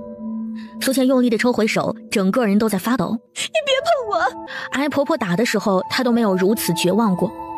万鹏害怕追债的人找过来，也不敢久留。倩倩，你听我说，现在只有你能救我了，你赶紧把房产证找出来，我晚点回来找你的。老婆，我现在只有你了，你一定要救我。你放心，这绝对是最后一次了，我不会再去赌了。这时，对面几个男人看着像收债的，万鹏如同惊弓之鸟，慌忙跑了，手里还抓着苏倩的包。被撇下的苏倩愣在原地好一会儿，她慢慢蹲下来，缩成一团，将脸埋进膝盖里，无声又无助地哭了出来。车里，苏乔静默地看完这场悲剧，只有这样切身的痛过、心碎过，姐姐苏倩才能看清渣男的真面目。沈先生，我晚点去找你。沈修锦静默地看着苏乔走到苏倩旁边，蹲下身，轻轻抱住她。姐妹俩在这人来人往的街头，倒是有一种相依为命的意味。沈修锦收回目光，开车。果然是养不熟的贱人，背着老子存了这么多私房钱，都不肯拿出来帮我还债。操！万鹏觉得自己骨头都断了几根，倒在地上哀嚎不已。你他妈的会不会开车？想撞死老子呀？赔钱！哼，今天他非得讹一大笔。沈二爷，你看我赔多少合适？不然直接撞死，给你遗孀多赔点。不，是我走路不长眼睛，挡了二爷的道。万鹏连忙往旁边爬了爬，给车让路。二爷，您请。苏倩和她女儿，把他们母女俩盯紧。在彻底信任苏乔之前，他必须抓住她的软肋。相望不太理解。明白，不过哥，你什么时候对人妻感兴趣了？滚！沈修锦懒得跟他废话，不知道想到了什么，又补了一句：那5000万的债，先别收，要不直接免了？反正也没有多少，还不如当他沈哥泡妞路上的垫脚石呢。他还没那么大面子。啥意思呀，哥？这妞到底是泡还是不泡啊？西城那边怎么样了？放心吧，哥，一切都在计划内。不过今晚这事办了以后，你跟沈苍毅就彻底撕破脸了。沈苍毅那个草包倒是无所谓，可沈长宗那边怕是不好糊弄了。既然他们想玩，那就玩点大的。整个帝城有谁比他更疯吗？苏乔将苏倩扶回家，替她处理了身上的伤口。小乔，万鹏他变了，他以前从来没对我动过手。他不是变了，只是暴露了本性而已。小乔，是不是你？是你算到万鹏的下落，让他们去抓人的，是不是？从黄申到今早坠楼的唐婶儿，以及意外摔破头的刘桂芳，苏乔每个都算准了，这绝对不是巧合。是我。小乔，你为什么？为了让你能够看清楚万鹏的真面目，让你能够清醒过来。不是的，他是误会了。苏倩下意识的就想替万鹏找理由。他误以为我跟那些收贷的流氓告密，所以才……姐，苏乔看不下去苏倩的自欺欺人，皱眉打断他。如果他真的信任你，就不会误会你的。如果他真的爱你，心里有你，更不会动手打你。你自己想想，他这些年是真心爱你，跟你过日子的吗？苏倩被他这一连串的质问逼得心慌。他能打你第一次，就会有第二次。这样的男人，你真的要打算原谅他，跟他过一辈子吗？小乔，我不知道，我只是想拥有一个幸福的家。我已经很努力了，我想有人爱我。我到底做错了什么？为什么就那么难？姐，你没有做错什么，只是你得学会爱自己，放过自己。离开万鹏吧，我还有佳佳，我们陪着你重新开始。苏倩压抑了这么多年的委屈化成泪水汹涌而出。等苏倩发泄完，她也彻底冷静清醒了。我知道该怎么做，谢谢你小乔，我会离婚的。她鼓足了勇气，终于把离婚2个字说出口，压在心口的重担好像也卸了几分。好，姐，你不要害怕，天塌下来还有我在呢。傻孩子。苏倩感动的鼻子发酸，她摸了摸苏乔那张精致不见血色的小脸儿，心里很不是滋味。小乔，你这些年在山上是不是过得很辛苦啊？你师父他们对你好吗？还行吧，反正也没有饿死我。以后姐姐来照顾你，不用再回山里了。别担心，我活得很好的。无论多少人抛弃他，多少人想让他死，他都活了下来。他苏乔这条命是自己挣来的，苏乔今天收拾了女鬼，耗费了一些零食，身体有些疲惫，不知不觉睡了过去。等醒过来的时候，苏倩已经提着炖好的汤去医院了。小乔，锅里热着汤，记得喝。我去见律师了，准备离婚协议。姐姐总算是肯翻篇了。喝完汤，苏乔摸出沈秀锦给她的智能手机，摆弄了一番。沈先生，我不在你身边，平安符记得随身带着哦。为了不显得太冷漠，他还发了个爱心的表情包。消息已读，但没有回复。算了，看见了就行。小黄啊，有没有空啊？找你帮个小忙。哎，仙姑，咱大晚上来这儿干嘛呀？走吧，跟我去挖个坟。今天跟陈丽红交手的时候，苏乔特意留了一缕他身上的鬼气，他一挥手，鬼气就钻出了袖口，去找主去了。那挖吧，就这座。黄山他们只能是硬着头皮上了。棺材埋得很深，他们挖得满头是汗，不过好歹是挖出来了。作为答谢，苏乔一人送他们一张平安符。开棺见尸损阴德，你们最好回避一下。黄生他们几个立马躲回了车上。苏乔单手掀开了棺材盖，一股腐尸的恶臭味瞬间就冲了出来。看来他的猜测没错，陈丽红自杀的时候是怀着孕的，胎死腹中成了婴灵。要操纵鬼需要极强的法力，但是操控不成形的婴灵就简单的多，只要挟持着婴灵，就能让陈丽红心甘情愿地替他们办事了。哼，这人不要起脸来，比鬼都还不如。不过自己的孩子落在别人手上，陈丽红恐怕也会不惜一切代价，想方设法去杀沈修锦。看来这女鬼今晚就得处理了，还有沈修锦也得一块儿去。城郊南岭仓库，此人正是沈苍逸的手下，也是出面联系卡车司机制造车祸的那个。旁边跪着几个中年男人，个个脸色发青，敢怒不敢言。他们面前摆着一份股份转让书，这几个是沈苍逸的合伙人。不用紧张，有不满意的就提，我这个人很民主的。旁边的萧望一口水差点喷出来。民主？得，别人是民，他二爷是主。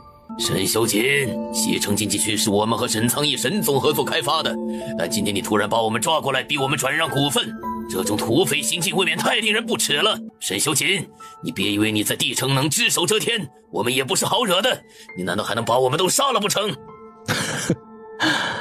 刘总说哪儿的话？紧接着手起刀落，刺穿了他的大腿。这血腥的一幕吓得旁边几个老总瑟瑟发抖。要么签字，然后带着一家老小从此在我眼前消失，要么我送完你们，再送你们全家上路。还有别的问题吗？没有了。帮着沈苍逸，你们真是活腻了。他刚说完，沈修锦扔在桌子上的手机突然震动起来。萧望离得远，余光一瞥就看见一个陌生又熟悉的名字。苏乔，欠高利贷的那个万鹏，他老婆叫苏倩，有个妹妹，貌似是叫苏乔。但是这不是重点，重点是他沈哥的手机里存女人的号码了，所以沈哥感兴趣的不是人妻，而是人妻他妹。萧望手比脑子快，当场就按了接听。沈先生，你忙完了吗？我找你有点事情。美人儿，你是？谁准你给我打电话的？你没有回我消息。沈修锦翻了一下手机，果然有几条未读信息，都是10分钟前苏乔发来的。萧望揉着差点摔成两半的屁股站起来，听见这一句，他彻底绷不住了。这活脱脱的女朋友查岗啊！沈先生，你在哪里啊？唐毅说小毛醒了，我们去趟医院吧。他在手机上点了2下，立刻就弹出了苏乔的定位。不用，在原地待着，我去接你。然而还没走2步，不远处有10几辆车从4面8方冲过来，将他团团围住。沈修锦，你还真以为你是天皇老子？南岭这边是我的地盘，今天我让你横着出去。电话那头的苏乔也听见了这声威胁，心里咯噔了一下。沈先生，在原地等着。说完，沈修锦就直接挂了电话。送我去南岭。仓库外面横七竖八躺着不少人，地上全是血。苏乔有点慌，沈修锦死了问题不大，可是他还不想死。沈修锦，他着急的去地上翻人。沈修锦，你别死！不是，这个也不是，这个也不是。风吹起地上的沙尘，迷了眼睛。他干脆一屁股坐在地上，先揉沙子，哥，人小姑娘担心你出事儿，都吓得坐地上哭了。沈哥，这小姑娘怕是跟你来真的了。小姑娘似乎是哭完了，重新爬了起来，继续去翻地上的人。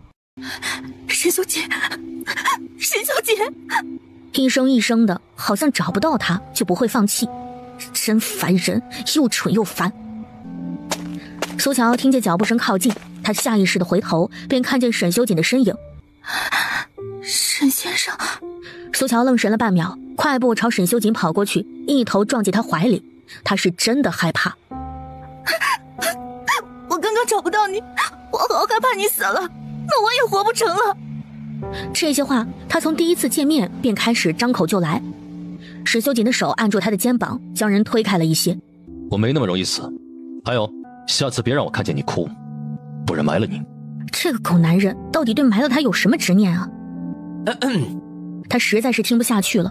沈哥这哄女人的手段简直能把对方吓死。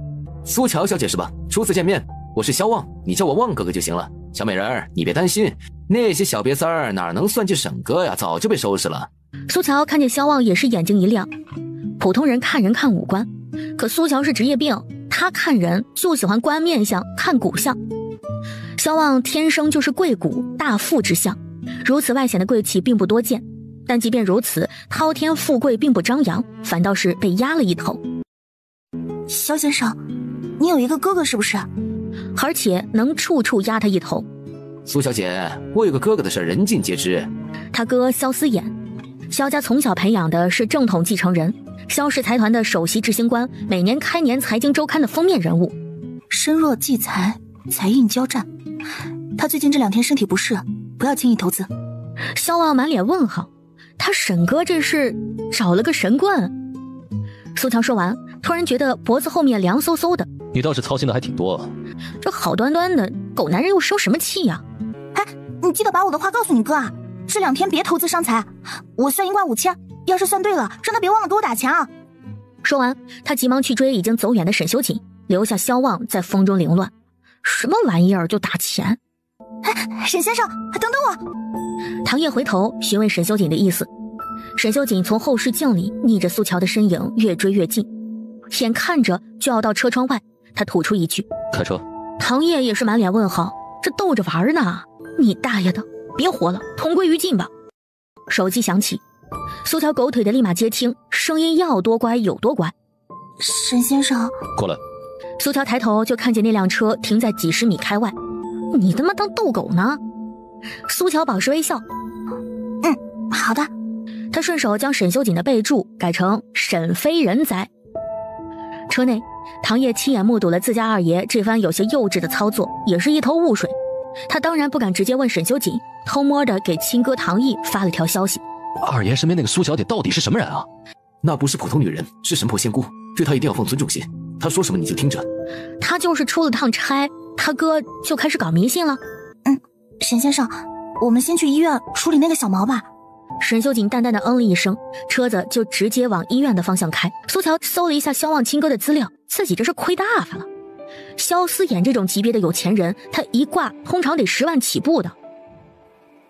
沈先生，你能不能帮我跟萧望说一声，我刚刚给他哥算的那一卦钱收错了，不是5000，而是10万。沈修锦沉默的扫他一眼。你刚刚给萧思衍算命，是为了赚钱？对啊。苏乔理所当然道。除了你，我给别人画符算卦都是要收费的。沈修锦莫名觉得有点受用。你很缺钱啊？倒是不缺，就是现在没有钱。之前给黄申，就是来找我姐收高利贷的那个小混混头子，他老婆怀孕了，我卖了10张安胎符给他，赚了一点钱，都给我姐了。不过今天又被万鹏给抢走了。好在我姐已经决定离婚，50万买他清醒，划得来。但是以后要用钱的地方还多着呢，我想多赚一点。苏乔，你知道我是谁吗？知道啊，你是我喜欢的人呐。算了，沈修锦想，他不主动开口求他，难道还要让他纡尊降贵来开口送钱？对了，沈先生，苏乔正色道，我开过陈丽红的棺了，她死的时候怀着孕，但是现在棺材里面没有小孩的骸骨，我想应该是有人把她孩子偷走了，对方应该是以陈丽红的孩子做要挟，让他来害你的。前面开车的唐烨也是见过大世面的，但是这番话他还是听得后背凉飕飕的。我会找到英灵，作为交换条件，陈立红要交代谁是幕后黑手。沈先生，你心里面有怀疑的人吗？不清楚，想我死的人太多了。得，他这一年怕是得累死。车已经开进了医院，唐毅就在楼下等着，发现沈修锦没有跟上来。他回头就看见沈修锦还站在车前，正跟唐烨交代着什么。唐烨点头应下，上车离开之前还看了苏乔一眼。等沈修锦走到跟前，他问：沈先生，你们刚刚是在说我吗？你能再自恋点吗？唐烨一边开车一边交代手底下的人：找一个叫万鹏的赌徒，先关起来。他手里有张银行卡，保证里面的金额有50万，给他老婆送回去。唐毅看着床上神色呆滞、直勾勾盯着天花板的小毛，也有点不理解。人醒来后就一直是这种状态，医生检查过，也没查出什么原因。苏乔看了一眼，他被鬼上身之后，受到鬼气侵蚀，三魂七魄都被吓散了，就会出现这种症状，我们称之为离魂。那这魂魄散了能归位吗？能，但不是现在，他还得再当一次容器。说话之间，苏乔已经从布袋里取出了2个烛台、2根红蜡烛，还有一个锈迹斑斑的铜炉。苏乔摸出了一张无字符纸，夹在食指和中指之间。他闭上眼睛，口中念念有词，只见那符纸居然无火自燃了。眼前施法的苏乔身上有种凛然不容侵犯的气场，可是又神秘莫测，让人无法移开视线，跟那个缠着他的小姑娘判若两人。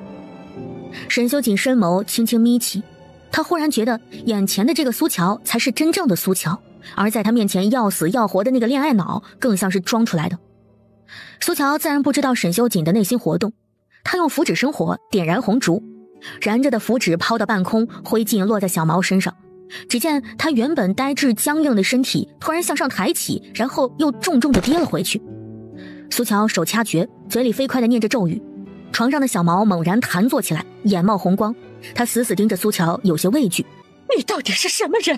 何必要多管闲事？唐毅头一次见这样的场面，顿时就有些腿软。哼，你这种怨鬼还不配打听我的名讳。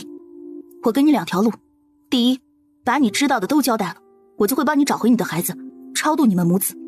第二，苏乔取出一张天雷符，神色阴冷。我现在就让你灰飞烟灭，母子离散，永世不得超生。不要，我可以灰飞烟灭，只要大师你能超度我的孩子。他们挖走了我的孩子，让他受尽折磨，逼我杀了沈修锦。他们是谁？我不认识，但我见过他们的样子。大师，你可以亲自来看看。眼下陈立红附在小毛身上，只要苏乔跟他通灵，分一部分灵石到小毛体内，就能以小毛的肉身作为容器，共享陈立红的记忆。苏乔捏了一个分身诀，闭目，灵石出窍进入了小毛体内。陈立红嚣张地大笑起来，臭丫头，硬碰硬我不是你的对手，可你现在灵石出窍，肉身还在外面，你死定了。沈修锦脸色微变，只见陈立红猛地一挥手，旁边的桌子腾空而起，朝着苏乔的肉身狠狠砸了过去。桌子就在苏乔面前几公分的位置停住了。原本闭目的苏乔突然睁开了眼睛，桌子被一股更狠的力道摔到墙上，4分5裂。既然你想魂飞魄散，那我就成全你。陈立红难以置信，你不是灵石出窍了，怎么会？哼，若你这种鬼体，我1/10的灵石都用不上，想引我灵石出窍再毁灭我的肉身，挺会做梦的。哼，那就跟你的鬼生说再见吧。苏乔口中念咒，手里五雷符画出了一道金光。不要！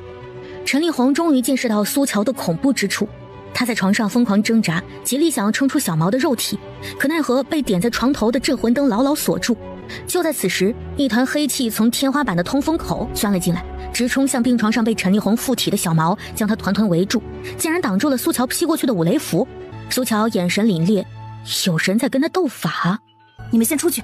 话音落下的那一瞬间，一股无形的力道直接将沈修锦和唐烨2人推出门外。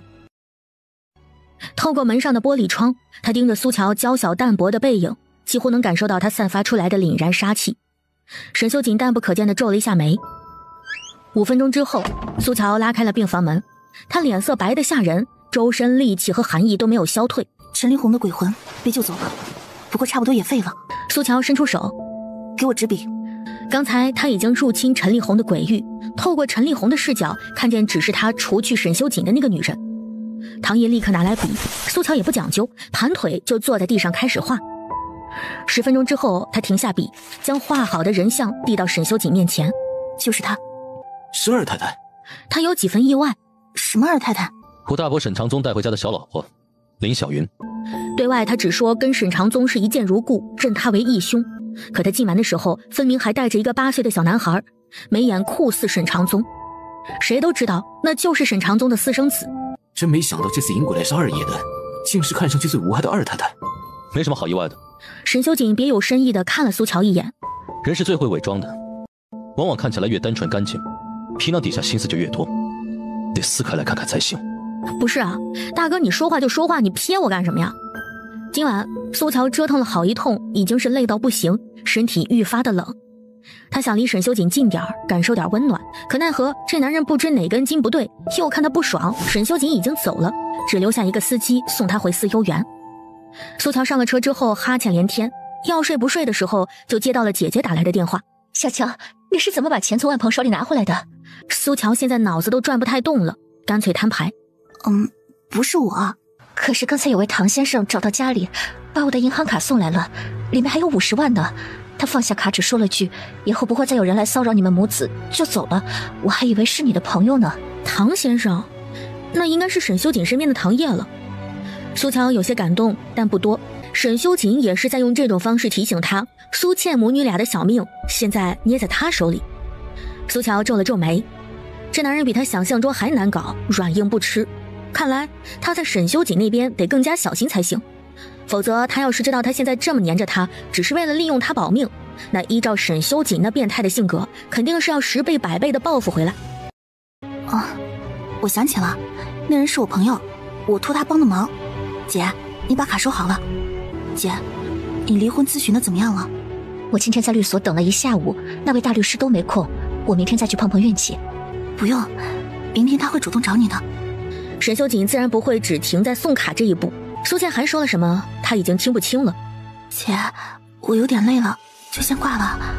他蜷缩成一团，身体冷得要命。车窗外月正圆，今天正好是15。这2年每逢15，苏乔就会虚弱的厉害，只能使出平日3成的功力。今晚跟他斗法的那个人算是走大运了。陈立红的鬼魂奄奄一息倒在地上。皇娘娘，我已经按照你吩咐的去做了，可是沈修锦身边的小姑娘太厉害了，哪怕皇娘娘及时出手替她挡去这5雷符一大半的威力，但是那剩余的能量也不是她能承受得住的。不过是会点鸡毛蒜皮的本事罢了，归根结底还是你没有用，你连他的灵石都困不住。是，皇娘娘您修为高深，无人能敌。皇娘娘，我都听你的了，你让我见见我的孩子。陈立红苦苦哀求。你的孩子就在里面，进去陪他吧。陈立红毫不犹豫地钻了进去。皇娘娘眼底渗出阴狠的金光。蠢东西，英灵加怨鬼，正好给我练最凶的母子伤。他打一开始就没打算放过陈立红。皇娘娘接起响个不停的手机，对那边的人低声道：不用担心，下次沈修锦那儿就没有那么好的运气了。放心吧，他身边那个小丫头，我找机会一并收拾了。二爷，苏小姐的背景已经调查得很清楚了，她在云清观住了17年，从没接触过沈家的人。这次回到帝城，也是为父母奔丧，整整7天，她都没有出过苏家的门。离开苏家后，她第一个去见的人是您。唐毅谨慎地说：苏小姐她不太可能是沈苍逸他们的人。二爷，我觉得苏小姐她黏着您，应该就是单纯的喜欢您。你觉得她喜欢我？反正她对您跟对其他人的态度简直判若两人。说仔细点。我有种说不出来的距离感，好像都不在乎，又都不放在眼里，脾气也不太好。唐毅仔细回忆着。可在您面前就不一样了，她很喜欢往您身边凑，恨不得当个挂件挂在您身上，一看见你眼睛都亮了，就像……唐毅想到了一个不太恰当的比喻，他及时住嘴。沈修锦眸色微冷。说。唐毅只能硬着头皮。就像饿了好几天的狼看见了肉。沈修锦不说话了，这什么破比喻？他现在考虑让唐毅抽时间再去读个文学硕士。二爷，您快去看看吧，那个苏小姐好像快不行了。沈修锦闻言神色一沉，倏地站起来，健步朝外走去。二爷，司机把苏小姐送回来，结果发现人怎么都叫不醒，我壮着胆子去碰了一下，她整个人都是冷的，好像都摸不到脉搏呀。司机手足无措地站在那儿，慌了神，看见沈修锦的身影，吓得当场就跪下了。二爷，我真的不关我的事，我什么都不知道。沈修锦没有理会，走上前，手搭在苏乔的颈侧。他的确是很冷，浑身冷得就像块冰，但是还是有微弱脉搏的。别走！他虚弱的连眼睛都睁不开，却知道他是谁。沈小姐，别走，求求你，别抛下我。他身体难受的要命，而沈修锦是他唯一的解药。沈小姐，你抱抱我吧。苏乔哑声喊着，语调软的就像祈求，但又像撒娇。周围所有人都安静了，只恨不得当场化成空气。然而接下来的一幕更是让他们差点惊掉下巴。自家生人勿近，不知道把多少女人扔出去过的二爷，居然真的弯身将车上的小女人抱了起来。唐毅露出一抹欣慰的笑容。没错了，二爷这铁树是真的要开花了。不远处，刚走进来想要找沈修锦商量点事的萧望掏出手机。乖乖，这小神婆有点东西啊，她这有生之年居然能看到沈哥抱女人进房，这有瓜得一起吃。萧望兴奋地反手将这组照片发给了他亲哥萧思衍。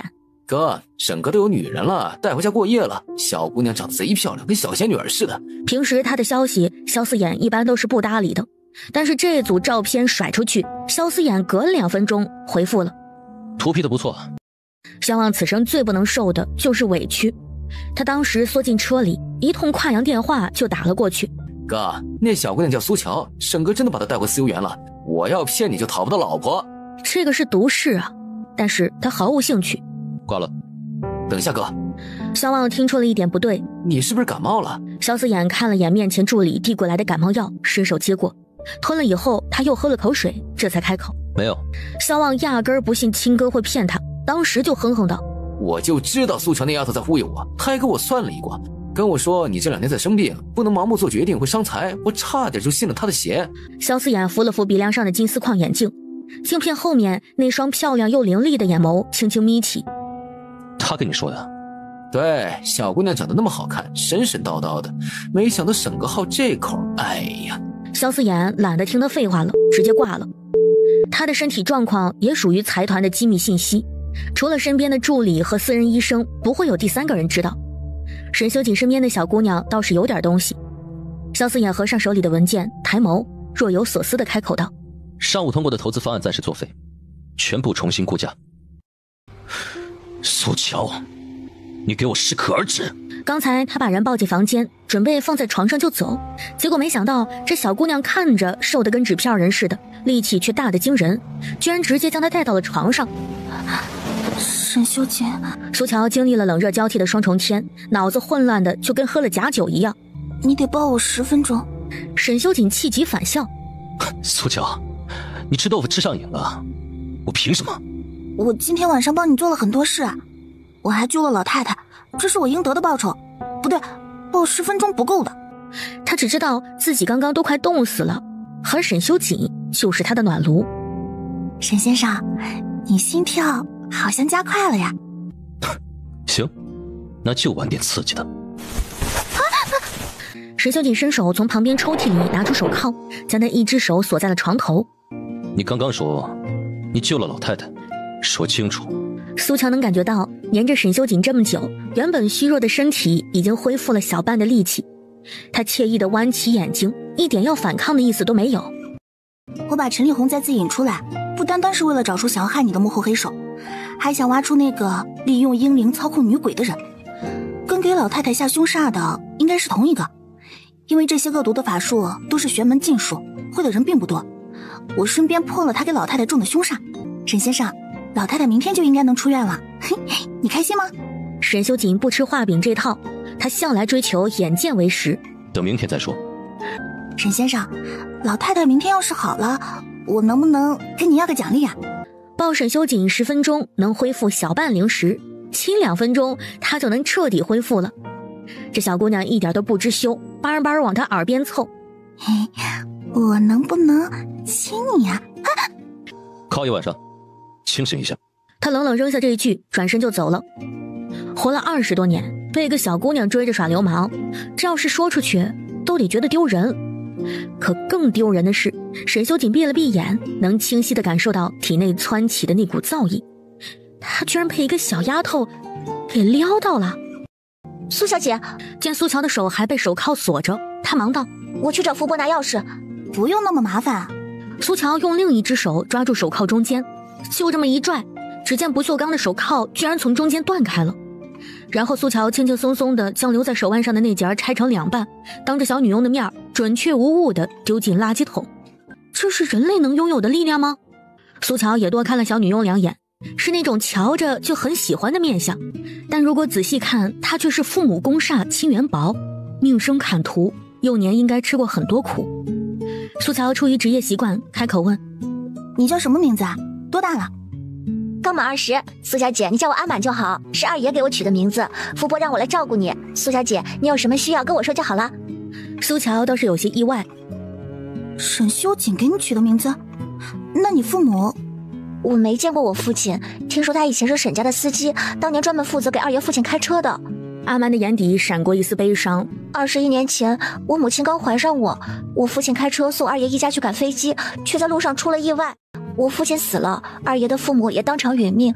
二爷当时6岁，他失踪了。苏乔看不到沈修锦的命数，对他一无所知。他还是头一次了解到沈修锦的过去。然后呢？那时我母亲因为父亲的死，悲痛过度，落了病根，所以生下我2年后就过世了。我被舅舅舅妈带回家，他们给我改名叫福地。阿满嘲弄地扯了扯嘴角。意思就是要我将来好好的服侍他们的儿子。我从小就给弟弟当小保姆，伺候他吃饭穿衣，做不好就要挨打。说到这儿，阿满仍然是心有余悸，他指了指自己右边耳朵。有一次因为接弟弟回家晚了，就挨了舅妈2耳光，右边耳朵被打聋了。所以苏小姐，以后您跟我说话声音得大一点，不然我听不清楚。就在我被打聋后没多久，有一天二爷亲自找上门把我带了回来，他让我留在家里，也送我读书，就是我太笨了，成绩不太好。苏乔安静听着，眸色渐凝。阿蛮在舅舅妈妈的虐待下长大，后来遇到了贵人沈修锦。那沈修锦呢？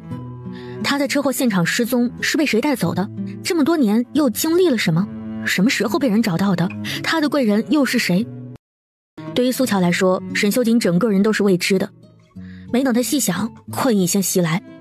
苏乔打了个哈欠，交代阿满：“我要睡了啊，明天除非沈先生找我，不然谁都别叫我起床。”苏小姐，您得起来了，老太太回来了，就在楼下等着，指明要见您呢。苏乔诈尸般从床上直挺挺坐起来，气沉丹田，让他滚字儿滑到嘴边。他脑子先清醒了。等一下。苏乔纠结了几秒，给沈修锦发了条消息：“沈先生，老太太回来了，我能不能见她呀？”等了2分钟，无人回复。苏小姐，你快点吧。苏乔还没来得及回应，就先听见楼下的客厅里传来老太太中气十足的声音：“别催我的小仙女儿，是我回来的太早了，她肯定还没睡醒呢，我且等着吧。你们天天伺候阿锦，怎么家里多了个女孩子都没人知会我？要不是旺财今天来医院看我，告诉我这个好消息，我还不知道我乖孙媳已经找到了呢。”沈奶奶，您别在外人面前叫我小名儿。什么玩意儿，小仙女儿，你毁容了？这是怎么了，宝贝儿？别告诉奶奶，是不是阿锦身边那些莺莺燕燕嫉妒你，毁了你的脸？很好，他老人家想象力很丰富。老太太见苏乔不吭声，还以为自己猜对了，当时就满眼心疼。别怕，奶奶替你报仇。你告诉奶奶谁干的，我马上派人去把他全家化成大花脸，丢到非洲去挖煤。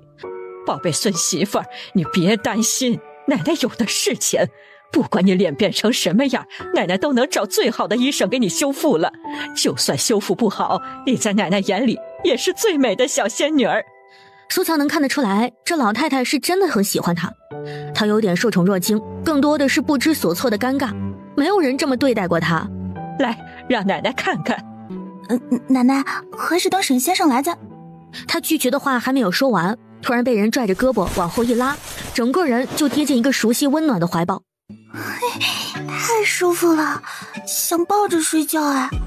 沈修锦扫了一眼顺势靠在自己怀里占便宜的小女人，嘴角稍微抽了抽，不动声色地将人推开了一点。奶奶，您出院怎么不提前说一声？话是对着老太太说的，杀气却扫向了一旁试图藏起来的萧望。萧望看天装无辜，哼，你少吓唬旺仔，是我让他别声张，直接带我过来的。你找到了我的宝贝孙媳妇儿，怎么不带过来？说到这儿，老太太忽然想起了什么，眼睛瞪了起来，气鼓鼓的。之前在医院，我的宝贝孙媳妇儿就来了，是不是？我就说我听见她的声音了，你故意骗我！好啊，你这个臭小子！奶奶，你别打她，都是我的错。哎呦，多好的丫头，果然是她看中的小仙女儿。好好好，不打。来，让奶奶看看你的脸到底如何了。苏乔不知道该如何反应，抬头去看身旁的沈修锦。别动。他便乖乖听话，由着他将他的墨镜和头巾一块摘下来。美人儿，这别的不说，小仙女这张脸是真的绝。我的宝贝孙媳和阿锦站在一起，真是天造地设的一对儿。这样，你们今天就去领证吧，订婚宴也别办了，直接结婚。好啊好啊。苏乔当然是巴不得呀，这老太太简直就是他保命路上的垫脚石。奶奶，我沈修锦的太太当然要最好的，该有的流程一个都不能落下。您也不想委屈了您的小仙女吧？这番话说得无懈可击。哎，说的也是。那行，乖孙媳，咱们先聊聊订婚的事儿。苏乔就这么稀里糊涂的被老太太拉走了。哎呦，沈哥，你真要跟这个小神婆结婚啊？沈修锦淡淡的道。哄老太太开心而已。萧望想来也是，这个苏乔的确配不上沈哥你。苏家多垃圾就不说了，我仔细查过她的资料，这女人简直是克天克地啊！哥，你留她在身边还是得小心点，这小神婆骗财骗色都算轻的，万一她连你都克……那就看看到底是我命硬，还是她有本事了。不是啊，重点是这个吗？萧望有些抓狂。哥，有的东西宁可信其有不可信其无啊。沈修锦都懒得听，抬脚就出去了。二爷，律师那边安排好了，现在已经约上了苏倩。苏倩母女俩以后都安排人盯好了，明白？宝贝媳妇儿，你叫苏乔，是哪个乔啊？哪有乔木的乔？真是个好名字。等我安排人选个好日子，亲自上门去跟你父母提亲。不用麻烦了。苏乔十分平静道：我父母双亡，家里只有一个姐姐，不过她最近在办离婚，忙得焦头烂额的。我的婚事我可以自己做主的。老太太一噎，当时看苏乔的眼神更心疼了。奶奶，沈先生跟我一样，也是父母双亡吧？果然，老太太触景生情，是真的从苏乔这儿想到了自己的宝贝孙子。如今她既心里已经认了苏乔这个孙媳妇儿，那关于沈修锦的事情自然不会瞒着她。是啊，阿锦她也是个苦命孩子。老太太沉沉地叹了口气。21年前，他只有6岁，在跟父母去机场的路上遭遇横祸，满车人都死了，独独他失踪了。这也算好消息，只要没找到尸体，我就相信我的乖孙子还活着。我一直在找他，找了整整14年。想起阔别14年第一次见到沈修锦的场景，老太太就禁不住抹眼泪。我找到他的时候，他正在擂台上跟人打黑拳，满身都是血。等人洗干净了，被带到我面前，我看见他那一身的伤，当时心都要碎了。后来我才知道，当年阿锦他在那场车祸里被炸伤了脑子，失去了6岁之前全部的记忆，他忘记了自己是谁，也想不起来自己当时为什么会离开现场了。只有6岁的小孩子孤苦伶仃流浪在外，没有遇到好心人，却碰上了人贩子。于是6岁的沈修锦被拐到了大山里，受尽折磨，终于找到机会又自己跑了出来。他在垃圾堆里捡吃的，跟野狗抢东西，凭借求生的本能活着。后来阿锦他偷东西吃的时候被几个混混抓住，他们看他够狠，年纪又小，就把他留下来，让他去抢去偷，替他们拿刀子捅人。再后来他们培养他去打黑拳，拿命挣钱。沈修锦那些不堪的过去在苏乔面前一一铺开。那14年是他活在地狱里的，他的狠，他的冷血，也是在地狱生存下去的守则。他忽然想起来沈修锦在车里对他说的那句话，每个人的路都是自己选的，而沈修锦选择从地狱里爬出来。不管别人怎么说我们家阿锦，但你相信奶奶，她本性不坏的，不然她也不会在知道爆炸时，司机曾拼了命的保护他们一家以后，立即找到司机的女儿，也就是你见过的阿满。他把阿满接回来，给他治病，送他读书。阿锦她是个好孩子，只是没有人好好的对待过她，好好照顾过她。小乔，我看得出来，你很喜欢阿锦，是不是？他不是冰做的，只要你是真心对他好，他肯定能感受到，而且我觉得他一定会喜欢你的。苏乔垂下眼，浓密纤长的睫毛挡住眼底的情绪，也说不出来是什么样的心情。奶奶您放心，只要我在沈先生身边一天，就一定会好好的保护他，不会让他受伤的。您可以相信我，没有人比我更希望他能好好的活着。苏乔的话一字不落落进他耳朵里。沈修锦目光悠悠地盯着女人的背影，那么小小的一只，他一只手就能捏碎，可这成天嘴里不是喊着保护她，就是要养她。苏乔，你要是装的，最好能装到最后。奶奶，能让我看看你脚上的铜钱吗？我脚上的铜钱是你绑上去的？是啊，这是我老家的习俗，替老人家祈平安呢。苏乔随口扯谎，神已经蹲下去卷起老太太的裤腿，只见铜钱已经彻底变黑了。苏乔眼底闪过一抹不易察觉的金光，他上手将铜钱摘了下来。好了，奶奶，您以后会平安健康的。他笑起来很乖，极具欺骗性。好孩子，后天是阿锦伯父的寿宴，往年阿锦都是独身去的，有时候饭吃不了2口就能吵起来，今年你陪他去吧。我？苏乔拿不定主意。可是沈先生他未必同意啊。他敢不同意？奶奶我做主，你就陪他去。都听您的。毕竟他也想去会会那个二太太，以及他身边助纣为虐、引鬼杀人的玄门败类。沈先生，沈先生，你要出门吗？能不能送我去个地方啊？这是把他当司机使唤呢。不能。沈修锦薄唇吐字，转身就走。苏乔知道他的脾气，也不生气，厚着脸皮就跟着上了车。那就把我送到公交车站吧。唐助理，你待会儿停一下车，我自己坐公交车去城南古玩街。唐毅也不敢立刻答应，从后视镜里觑着自家二爷那张深邃俊美的脸，见他不搭理，也知道是默许了。唐毅这才笑道：好的。他又多问了一句：苏小姐，您去古玩街做什么？看能不能淘到有灵气的宝贝，给沈先生做一个好看的护身法器。你拿什么买？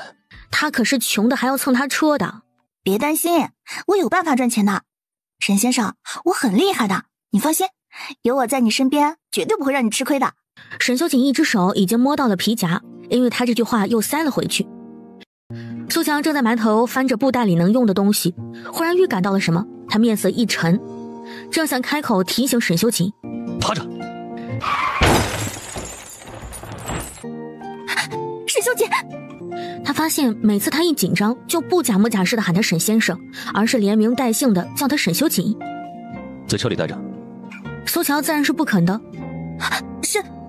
不听话，以后就不用跟着我了。沈修锦也冷冷扔下这一句，抬脚就将撞变形的车门给撞开，然后下了车。外面7、8辆车将他团团围住。沈修锦，你手伸得够长啊！西城经济开发区，从项目敲定时，沈苍毅就盯着了，说是他这2年的心血也不为过。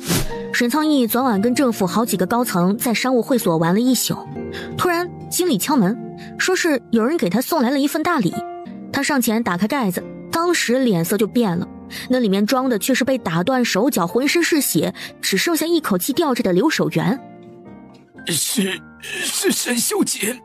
说完这句，人就2眼翻白，彻底晕死过去了。要说手长，谁比得过沈总你呢？派人杀我，1次不成，还有第2次。你胡说八道什么？沈苍毅当然不认，他冷冷盯着沈修锦，仿佛在看什么垃圾。这个地城想你沈修锦死的人可多的是，少把脏水往我头上泼。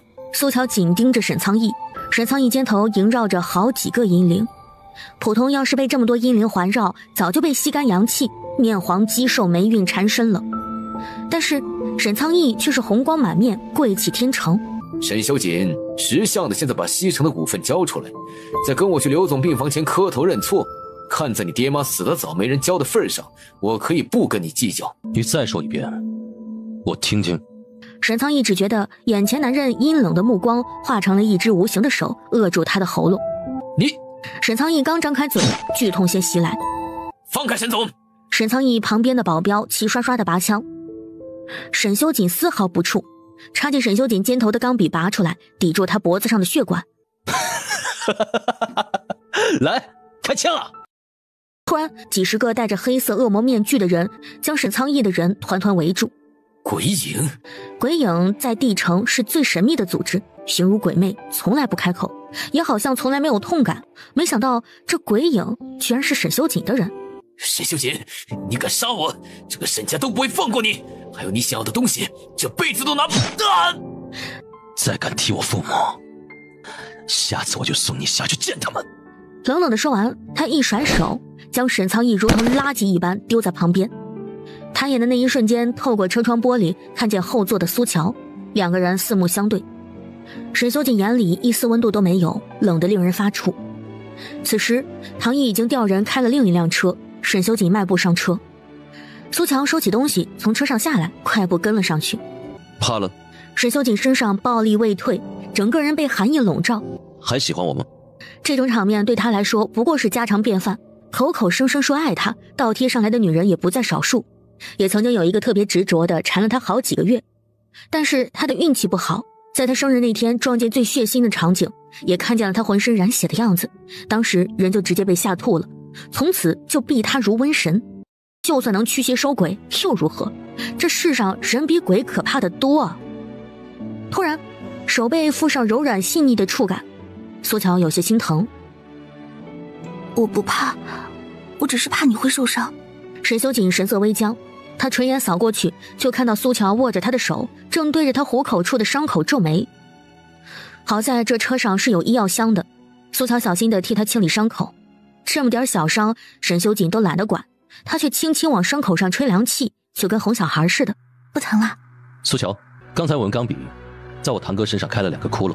他活该，谁让他先欺负你的？他说的这么理所当然，甚至还有点生气。而且他还说你父母坏话，也是他自己的叔叔和婶婶，不懂得尊重长辈，也不爱护弟弟，长得人模狗样，不干人事。苏乔话锋一转，变着法儿的开始给沈修锦灌输安全知识。沈先生，其实我刚才差一点就布好了阵法，能够帮助我们脱险的。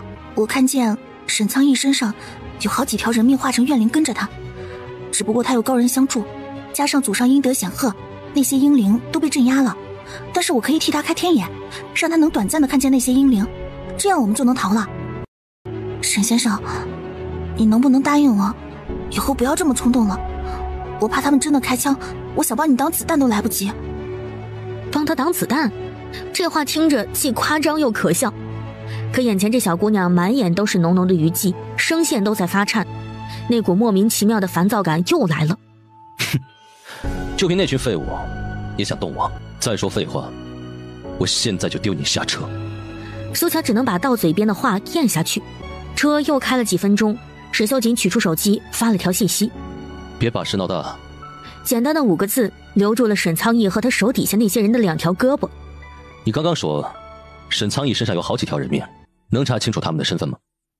可以的，但是需要先接近沈苍逸，拿到他的头发、指甲和生辰八字，破了他身上的法阵才行。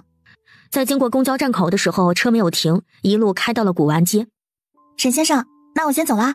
沈修锦从皮夹里取出一张黑卡递给他，拿着。他硬邦邦地吐出一句：我沈修锦的人在外面没钱用，说出去丢人。沈先生你真好。趁机扑上去想要抱一下他，却被沈修锦识破。他凉飕飕地警告：敢打油试试，下车。苏乔推门下车，在原地目送车子离开。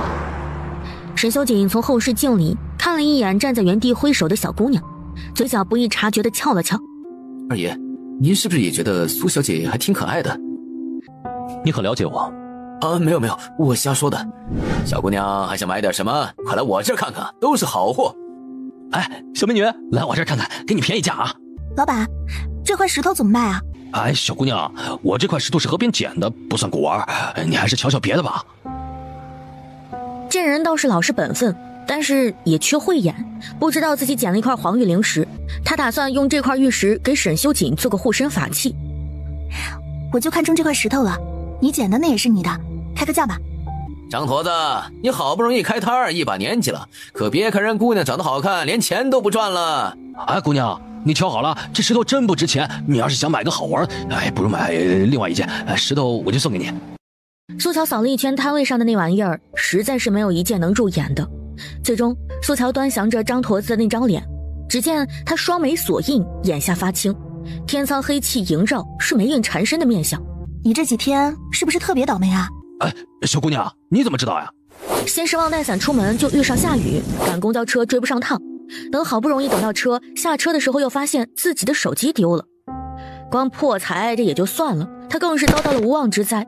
今天早上来的路上摔进坑里，腿差点就摔断。唉，算了，我就吃点亏，替你画一张转运符，换这块石头吧。此话一出，周围围过来看热闹的人群里发出一阵阵笑声。张坨子，这小姑娘在忽悠你呢。嘿嘿，人家长得这么漂亮，别让她画符呀，你让她给你摸骨也不吃亏呀。哎呦！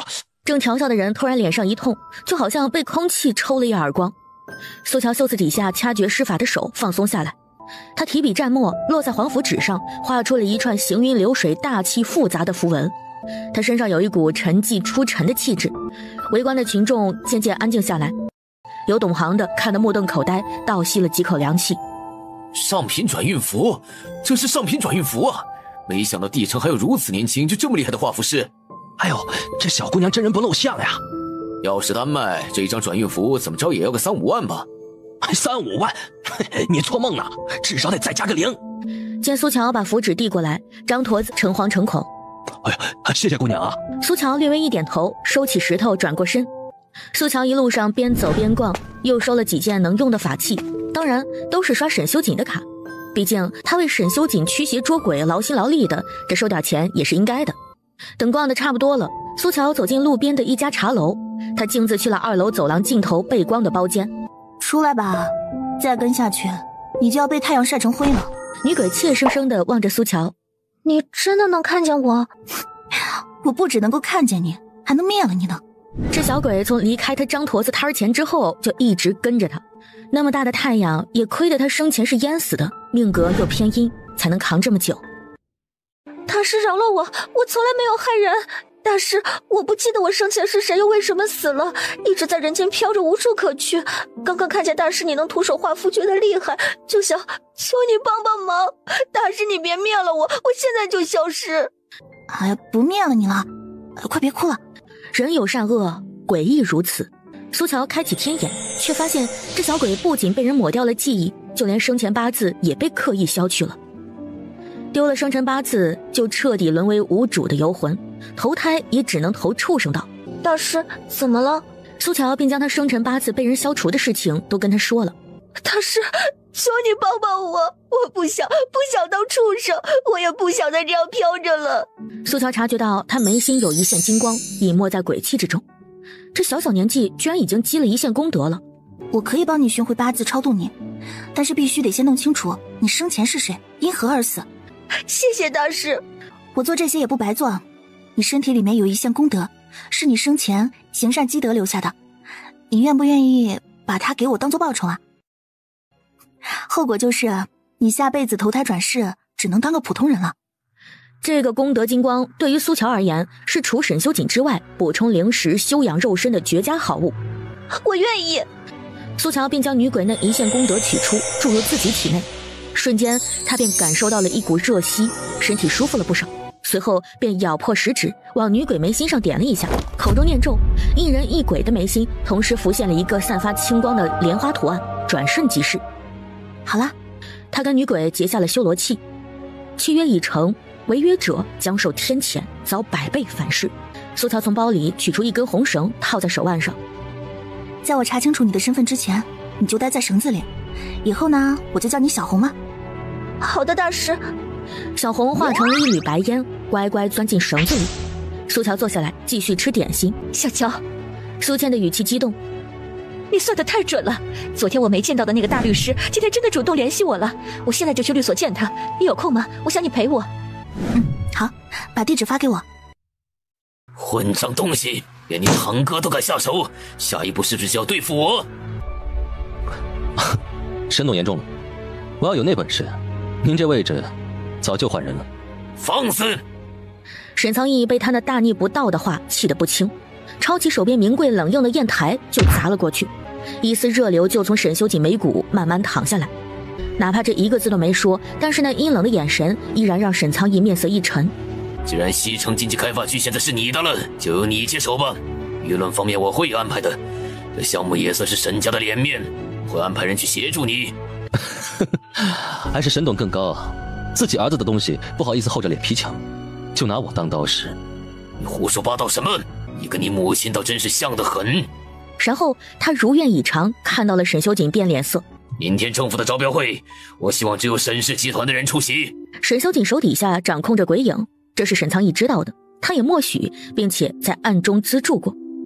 对于他来说，沈修锦就是最好用的刀，当然也是最见不得光的。沈修锦摔上车门，浑身气压极低。唐毅虽然担心，却也不敢多说什么。沈修锦的手机在这个时候震动起来，直接掐断了震动音。他掏出手机，看看要送谁上天。二爷，我找到了一块黄玉灵石，我打算呢把它打造成你的护身法器。你喜欢什么啊？扳指、项链？然后就一块丑石头的3张照片。沈修锦沉吸了一口气，不打算理。看见信息状态变成已读，一通电话就打了过来。沈先生，你看见我给你发的照片了吗？你喜欢什么慢慢想，不过别想太久啊。我早点做成法器，你就能早点带在身上，当做护身符了。以后再随便给我打电话，我就把你跟你姐一起埋了。手机随手扔在旁边。5分钟之后，又钻来一条信息：沈先生，谢谢你帮我姐找的律师，你记得好好吃饭哦。后面跟着一个粉红色的爱心。沈修锦嘴角微微抽了抽，他好像永远都不知道什么叫适可而止。沈修锦干脆把人拉进黑名单，眼不见心不烦。他靠在椅背上合眼休息。过了10几分钟，沈修锦睁开冷冽的黑眸，又把人从黑名单里拉出来。苏倩那边已经聊完了，她手里捏着起草好的离婚协议。小秋，这黄大壮算是地城数1数2的离婚律师了，你怎么算到他会主动找我的？不是算的，是我一个朋友帮忙联系的。改天我得登门当面谢谢他了。不用，他忙得很，我替你转达谢意就行。他可不愿意让姐姐跟沈修锦那尊杀神碰面。苏倩又去附近的小饭店打包了1菜1汤和米饭，准备给刘桂芳送过去。什么仙丹灵药这么贵？我看你们医院就是想赚黑心钱。别以为我年纪大了就好骗了，我不吃，赶紧把钱退给我。王护士，麻烦你了，药给我就行。护士是看着苏倩1日3餐来送饭的，伺候刘桂芳的。这么好的女人，偏偏摊上这么一个恶婆婆，可惜了。没良心的，你怎么现在才来送饭呢？想饿死你婆婆不成？都怪你妹妹那个乌鸦嘴害人精，害得我摔成这样。我这医药费你得全包了。等我出院再把这事告诉大鹏，看他怎么收拾你那个祸害精妹妹。他还想怎么收拾我妹妹？想对我一样对小乔动手吗？我告诉你，我已经决定了要跟万鹏离婚了。以后他再敢动我，或者是我家人1根手指头，我就送他去吃牢饭。倩倩，你可别被人怂恿干糊涂事儿。你快30了，这么大年纪离婚带着个拖油瓶，可没那么好找下家。你现在娘家都没了，我跟大鹏才是你的家人。我知道大鹏打你是伤了你的心了，可我跟大鹏他爸年轻那会儿过日子的时候也没少动手啊。男人打你还不是因为他在乎你？再说了，夫妻哪有隔夜仇的？打我是因为爱我。你省省吧，3岁小孩都不会信这种鬼话。你要是真过不去这个坎儿，等大鹏回来，我让他给你磕头赔罪，你狠狠地打他几下。以后别说离婚这种胡话了，咱们一家人好好过日子。你今天输破天，这个婚我也一定要离。门外突然冲进来一个人，大鹏，你可算是回来了。你这个贱人，居然敢找人来抓我！那天他抢了苏倩的钱以后，直奔赌场，却被人突然用布袋蒙头套住，直接拖走了。他被扔在一间破仓库里，还挨了一顿毒打。万鹏饿得头脑发晕的时候，隐隐听到有人通电话，说了句只是帮苏小姐一个小忙。苏小姐，那不就是苏倩吗？今天看老子怎么收拾你！眼前万鹏恶狠狠地举起手，一巴掌就要扇过来。苏乔的一只手还握着手机，晚点说。万鹏，我要跟你离婚。好啊，我知道了，肯定是你这个贱人在外面勾搭了野男人，让他来对付老子，想离婚门都没有。万鹏面目狰狞，想要爬起来，却又被苏乔一脚踩回到了地上。泼脏水还是你会啊？签字。大家评评理呀！我这个儿媳妇在外面偷人，把我儿子打成这样，还要逼他离婚呢！你胡说什么？二爷，我们可以走了。他也搞不明白二爷怎么会突然想来这家医院处理伤口。唐毅顺着自家二爷的眼神抬眼看去，竟然透过人群缝隙发现了一个熟悉的身影。苏小姐。被围在人群中间的苏乔揉了揉耳朵，他走过去挡住围观人群的视线，一巴掌拍在刘桂芳背上。闭嘴，回去躺着吧。刘桂芳瞬间就觉得自己的身体好像失去了控制，嘴巴怎么着都张不开。他死死瞪着苏乔，但是身体却自己爬起来，乖乖回到病房。贱人，今天谁他妈都别活！苏乔想也没想就冲过去将苏倩护住，他挨一刀应该问题不大。然而刀刺进身体的疼痛并没有传过来，他感受到了暖意。沈先生，他在保护他。苏乔的瞳孔微紧，这男人是疯了吗？你快松开！倒是出息了，敢这么跟他说话。沈修锦移开视线，掌心一松，刀也顺势掉到了地上。沈，他话都没有说完，被先冲上来的唐毅一脚踹翻，当场就吐了血。二爷，我不是故意的，你饶了我，饶了我！唐毅，联系律师团，就说有人蓄意谋杀我。听见这话，万鹏猛然抬起头，整个人都麻了。这么大一顶帽子扣下来，他就算不死，下半辈子也得在牢里待着。二爷，你饶了我！万鹏的头都磕破了。见沈修锦不搭理他，他跪爬到苏倩的身边。倩，你跟二爷认识是不是？你帮我求求二爷，这样我愿意离婚，我现在就签字，以后好好伺候二爷。苏倩羞愤难当。万鹏，你别以为所有人都跟你一样无耻龌龊。沈修锦直接掏了枪，回头一枪打爆了监控，然后那黑洞洞的枪口就抵着万鹏的头。签，我现在就签。万鹏哪里还敢犹豫啊，抓起地上的离婚协议就签字。刚一签完，沈修锦的枪口下移，直接就打断了他的一条腿。告诉律师团，他后半辈子还能见到监狱外面的太阳，我开了他们。扔下这一句，沈修锦收起枪，转身就走了。他管这些破事儿到这一步，都已经佩服自己的耐心了。小乔，你怎么会认识？姐，那我先走了啊，以后跟你解释。先处理伤口，不然会感染的。然而身后的男人却根本就不动。苏乔，我是不是给你脸了？苏乔，你还真把自己当沈太太了。语气里甚至有一分似有若无的杀意。他不允许自己的世界有一丝一毫的失控。眼前这个小东西看起来乖顺无害，却总在作死的边缘试探他的底线。对不起啊，我只是担心你。抬起手摸上他额角缝合好的伤口。怎么弄的？疼吗？这明显就是新伤。就在他们分开之后的这短短几个小时里，他又受伤了。沈修锦身体僵了一下，额间的触感难以忽视。苏乔，我知道我让你不开心了，我跟你道歉。苏乔拉起他受伤的那只手，伤口他刚才用止血符已经处理了一下，现在表面已经是形成了一层血痂了。你要是不想在医院处理伤口，那买了药我们去车上，我帮你处理行不行啊？万鹏他那么脏，刀口还有点生锈，我怕你拖得越久，你越容易感染。你把我当小孩哄？真能装嫩，哪有这么大只这么恐怖的小孩？沈先生你还比我大好几岁呢。他大他7岁，45入都一旬了。沈先生，反正你要亲自去取药，不如我们就在这里处理了，行不行？你别得寸进尺。他虽然神色仍然冷淡，可周身的戾气却消退了大半，此刻活像是被顺好毛的老虎，成了一只脾气不好的大猫。唐爷安静地跟在后面，看苏乔的背影都觉得肃然起敬。他愿意称小神婆为驯兽大师。你轻着点儿。医生有些年纪了，戴着老花镜，闻言不免好笑。行了，小姑娘，别操心了，你男朋友又不是豆腐做的。老医生拿出过来人的态度。而且男人可不能这么疼，你越疼他越不珍惜的。他不一样。沈修锦忍无可忍。都闭嘴。苏乔乖乖闭上嘴，他突然记起来什么，他转身出去回拨了之前被他挂断的电话。我说小仙女儿，挂我电话的女人除了我妈，您还是头一个呀。不好意思啊，刚刚有点急事，你能帮我查一查半年前帝都以及周边有没有溺水死的少女吗？苏乔在网上找不到半年前溺水大学生的相关新闻，怀疑可能是有人特意压了消息。行嘞，小仙女儿开口，我哪能不帮忙啊？等着吧。小婉满口答应。多谢，这个人情我记住了。什么人情？沈先生，你好啦。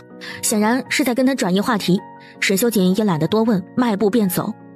沈先生，我想在医院陪陪我姐姐，晚点回家见。他仿佛真把思悠园当成自己家了。二爷，这是明天参与政府招标会其他几家公司董事的全部资料，这里面就包括他们的家属和各种见不得人的隐私。整个地城最强大的信息网不在萧家，而是在沈修锦的手上。二爷，这几个董事都不简单，您这回要为了沈家一次性得罪4个硬茬啊！我沈修锦的命就在这儿，谁有本事就来拿。他命硬到阎王见了都得掂量掂量。手机在此时响起，他随手接听。说，哥，你那个小仙女找我帮忙查查帝都近半年来有没有17、18岁的少女溺死的消息。他还是拎得清谁才是老大的。他管得倒挺宽啊。好的哥，有什么进度我随时跟你汇报。小乔，他声音微微发颤。我从今天起就自由了，有种身在梦里的恍惚感。恭喜你啊，姐姐。刚刚他一走，牵制住刘桂芳的符咒就失效了。听说儿子下半辈子要在牢里度过，刘桂芳情绪激动，突然脑溢血，就已经被送去抢救了。苏乔早就看清了刘桂芳的命格，这场手术之后，她就会成为植物人。这对母子作恶多端，心思阴诡，此生无善果，死后下地狱。而她跟苏倩这辈子的姐妹情谊，也到了该断的时候了。姐姐，以后你的人生会顺遂幸福的。苏倩预感到了什么？小乔，你是不是要走了？苏乔看着苏倩脸上那淡到快要消失的青圆线，眉眼间竟是超脱的淡然。我有我的解药度，他回来不过是跟苏倩做最后的道别罢了。小乔，苏倩哽咽道：我知道我们不是一个世界的人，我也没本事照顾好你，但我永远是你的姐姐，你的家人。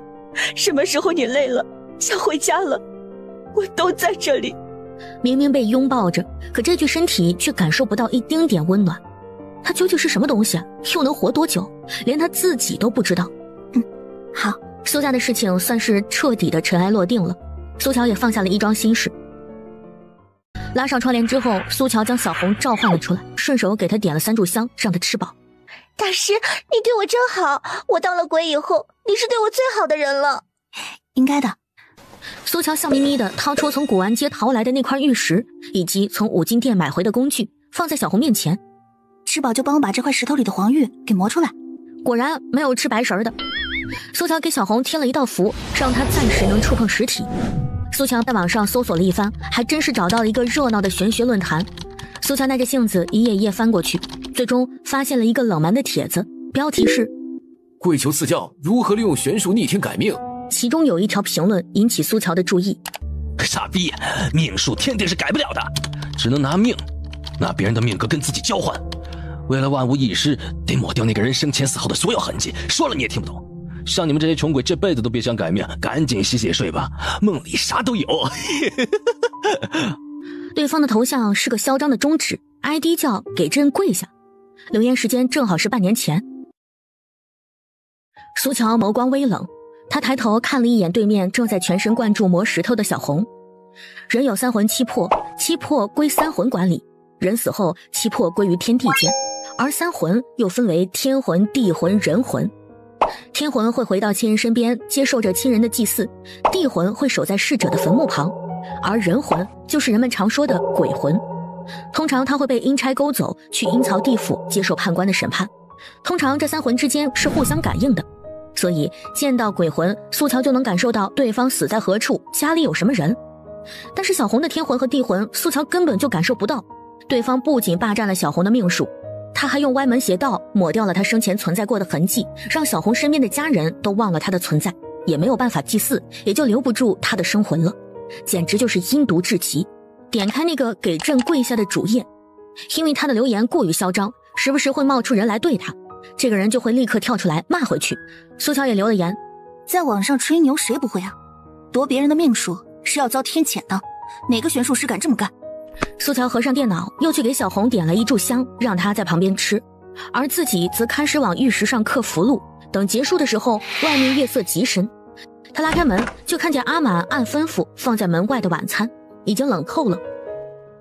苏乔原本就是一顿不吃饿得慌的人，刚才雕刻符箓又费了不少精力，端着餐盘下楼去了厨房，简单热了一下，饭菜的香味瞬间就溢了出来。然而刚走出厨房，他身形顿了一下，闻到空气里的血腥味很淡，但是在逐渐变浓，逐渐靠近。下一秒，他就看见男人熟悉的身影从门外走进来。沈先生。沈修锦微微怔了怔，眼底冷色微滞，灯光在眼底漫开。这样的画面他曾经见过，有一盏灯为他亮着，有人在灯光里等着他回家。只是久远的就好像是上辈子的事情。沈修锦的目光落在苏乔餐盘里的食物上，无一例外都是他爱吃的，所以这个土包子是从晚饭开始等他到现在。苏乔，你讨好我的花样还挺多啊。没有等他反应过来，沈修锦已经转了步子，径直走向了餐桌。算你今天运气好，我确实有点饿了。所以这狗男人以为他特地热了饭菜在等他回来。大哥，你能要点脸吗？苏乔轻轻吸了口气，挤出一个干巴巴的笑容。沈先生，你要是不想吃就别吃了，这菜热了好几回都不新鲜了。他话还没有说完，只见沈修锦拿了筷子直接吃了起来，这可是他的晚餐啊。感受到了女人直勾勾的视线，沈修锦抬了一下眼，便看见她眼圈隐隐发红的样子。他扫了一眼自己衬衣上被溅到的血迹，淡淡解释：不是我的血，别一副心疼到要哭的样子。他当然知道他没有受伤，那些血上也没有他的气息，他单纯只是饿的。你打算守我到什么时候啊？苏乔内心天人交战了好几秒，最后是在讨好沈修锦安稳保命和饿一顿之间，含泪选择了前者。他挤出了一个笑容：沈先生晚安。苏乔转身就走，却猝不及防地被沈修锦拽住胳膊，小姑娘轻得不可思议，轻轻一拉就掉进他怀里，就像一阵凉风一样灌满怀。苏乔几乎是本能的，他伸手搂住了沈修锦的腰，近乎贪婪攫取着那丝丝缕缕的暖意。他是他的瘾，苏乔早就已经接受这点了。就这么喜欢我呀？你跟我的命一样重要。又是这种肉麻老套的话，可偏偏他能说的那么认真。你知道我这双手今晚沾了几个人的血，挖了几双眼睛吗？这狗男人又开始发神经了。苏乔此刻脑子里冒出来的是师傅的经典语录：男人嘛，很简单的，你就行了。我不知道，也不想知道，我管不了别人，我只在乎你，而且我相信无论你做什么一定有你的理由。沈先生，我永远站在你这边，只要你能够平安幸福就好。苏乔说的自己的鸡皮疙瘩都快起来了，但是他清清楚楚的看见沈修锦脸上的表情呆滞了。然而下一秒，男人就突然变了脸色，猛地将他从怀里掀开。滚！以后少在我面前说这些废话。这个阴晴不定的狗男人。苏乔一副委屈的模样，转身就回了房间。大师，我去帮你吓唬吓唬这个欺负你的坏男人。算了，你别惹他了，我忍一时风平浪静，忍一年扬眉吐气。第二天，苏乔是被电脑弹出的消息提示音给震醒的。他爬起来一看，顿时就精神了。苏乔的 ID 也起了嚣张，叫见我先磕头，果然被他给刺激到了。你懂个屁呀！普通玄门术士当然没那个本事，但老子有的是钱，找的也是最牛逼的，你这辈子都见不到的大人物。哼，酸鸡少在我这儿跳脚。有钱无脑，正好。哼，真能吹，你也就只能在网上叫唤了。操你他妈哪儿的？有本事现实里碰一碰，把生辰八字头发指甲给我，你看老子能不能找人弄你就完了。苏乔眸光森冷锋利，要是真能找出那玄门败类，他也算是替门派清理门户了。行，我还怕你吗？我就在帝都，别说我欺负你，你定见面的时间地点，到时候谁不来谁孙子。行，你小子有种，明天中午正好回帝城参加个寿宴，等着明天晚上就收拾你。哎呦，我好怕哦。苏乔又补了一个嘲讽的表情包，对方被气得跳脚，立马私信了时间和地点，约在明天晚上9点，给的地址是一座墓园附近。看来对方是真打算教训他了。苏小姐，你醒了吗？醒了，什么事啊？苏小姐，您快下来选衣服吧。苏乔不明所以下了楼，被客厅里的华丽阵仗晃了一下眼。宝贝孙媳妇儿，明天你要跟阿锦一块儿回老宅去，给他伯父祝寿，算是你头回进沈家见家长，可得好好打扮一番。那你看，这都是各大奢侈品牌最新款的成衣，我让模特穿上，一件件试给你看，喜欢哪件我们都留下来，反正奶奶我别的没有，钱多的是。苏乔感受到了，他的确没有什么衣服。苏乔就陪着老太太坐在沙发上，一边吃东西一边赏心悦目地看服装秀。这有钱人的生活果然是朴实无华。大师，这件蓝色的好看，那条白裙子也好看，你留下嘛。苏乔有些无语。小乔，有看上的吧？老太太在旁边殷切地问他意见。苏乔不想让老太太失望，便按照小红所说的随手指了几件。就在这时，一通电话钻了进来。奶奶，我去接个电话。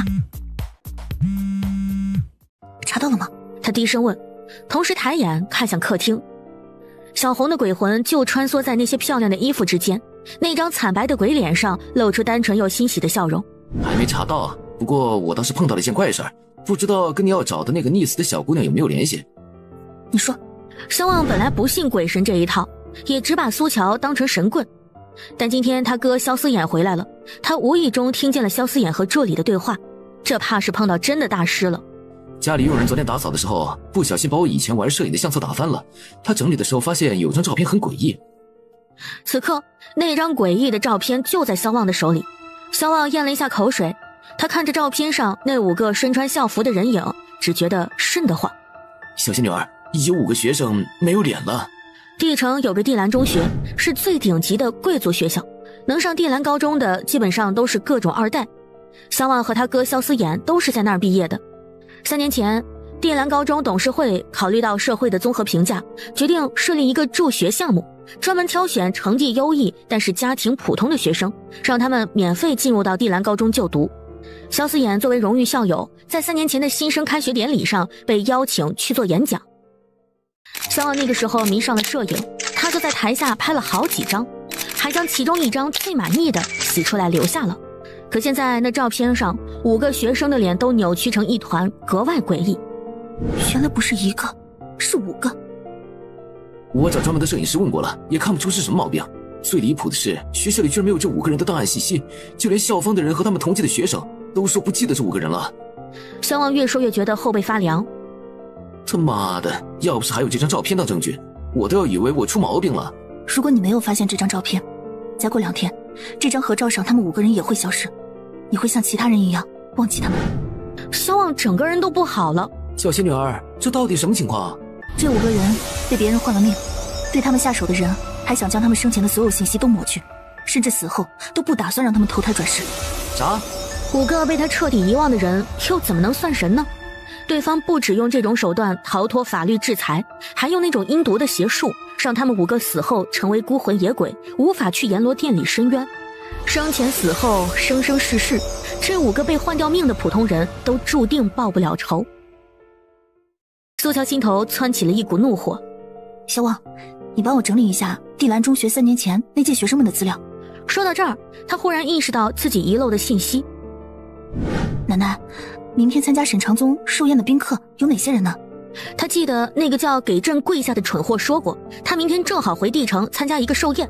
既然对方有钱有势，地位也不低，他参加的很有可能就是沈长宗的寿宴。怎么了，小乔？怎么突然问这个？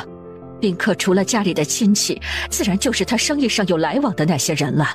没事，我想知道要见哪些人，好多做一点准备。别担心，明天你跟着阿锦一块儿去，整个地城谁不知道阿锦她不好惹又护短，没人敢欺负你的。苏乔却想起沈修锦额头上的伤疤，还有他浑身大大小小的伤口，看来这沈老太太压根儿不知道沈修锦在沈家究竟处在怎样的位置，更不知道沈修锦明里暗里究竟遭受过多少危险。不，应该是沈修锦不会让老太太知道这些的。正想着，阿满突然朝门外喊了一声：“二爷。他回头便看见沈修锦的身影。沈先生。沈修锦瞥了一眼苏乔那副不值钱的样子，已经是见怪不怪了。挑好了吗？你催什么？女孩子选衣服能催的吗？让你陪小乔逛街你又不肯，不体贴又不浪漫，我都舍不得让我的小仙女嫁给你了。老夫人又误会了，沈先生他对我很好的。这老太太目前可是他嫁给沈修锦的最大助攻，哪能让他反水啊？这么一心一意对他的姑娘，打着灯笼都难找。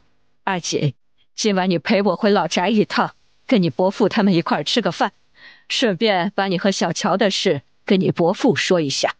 见沈修锦不搭腔，老太太语重心长地说：我知道你跟你伯父一家不亲，但不管怎么说，几年前你就过继到你伯父户下。沈长宗他不仅是你大伯，更担任你父亲的角色。你要成婚的事，他自然是要先知道的。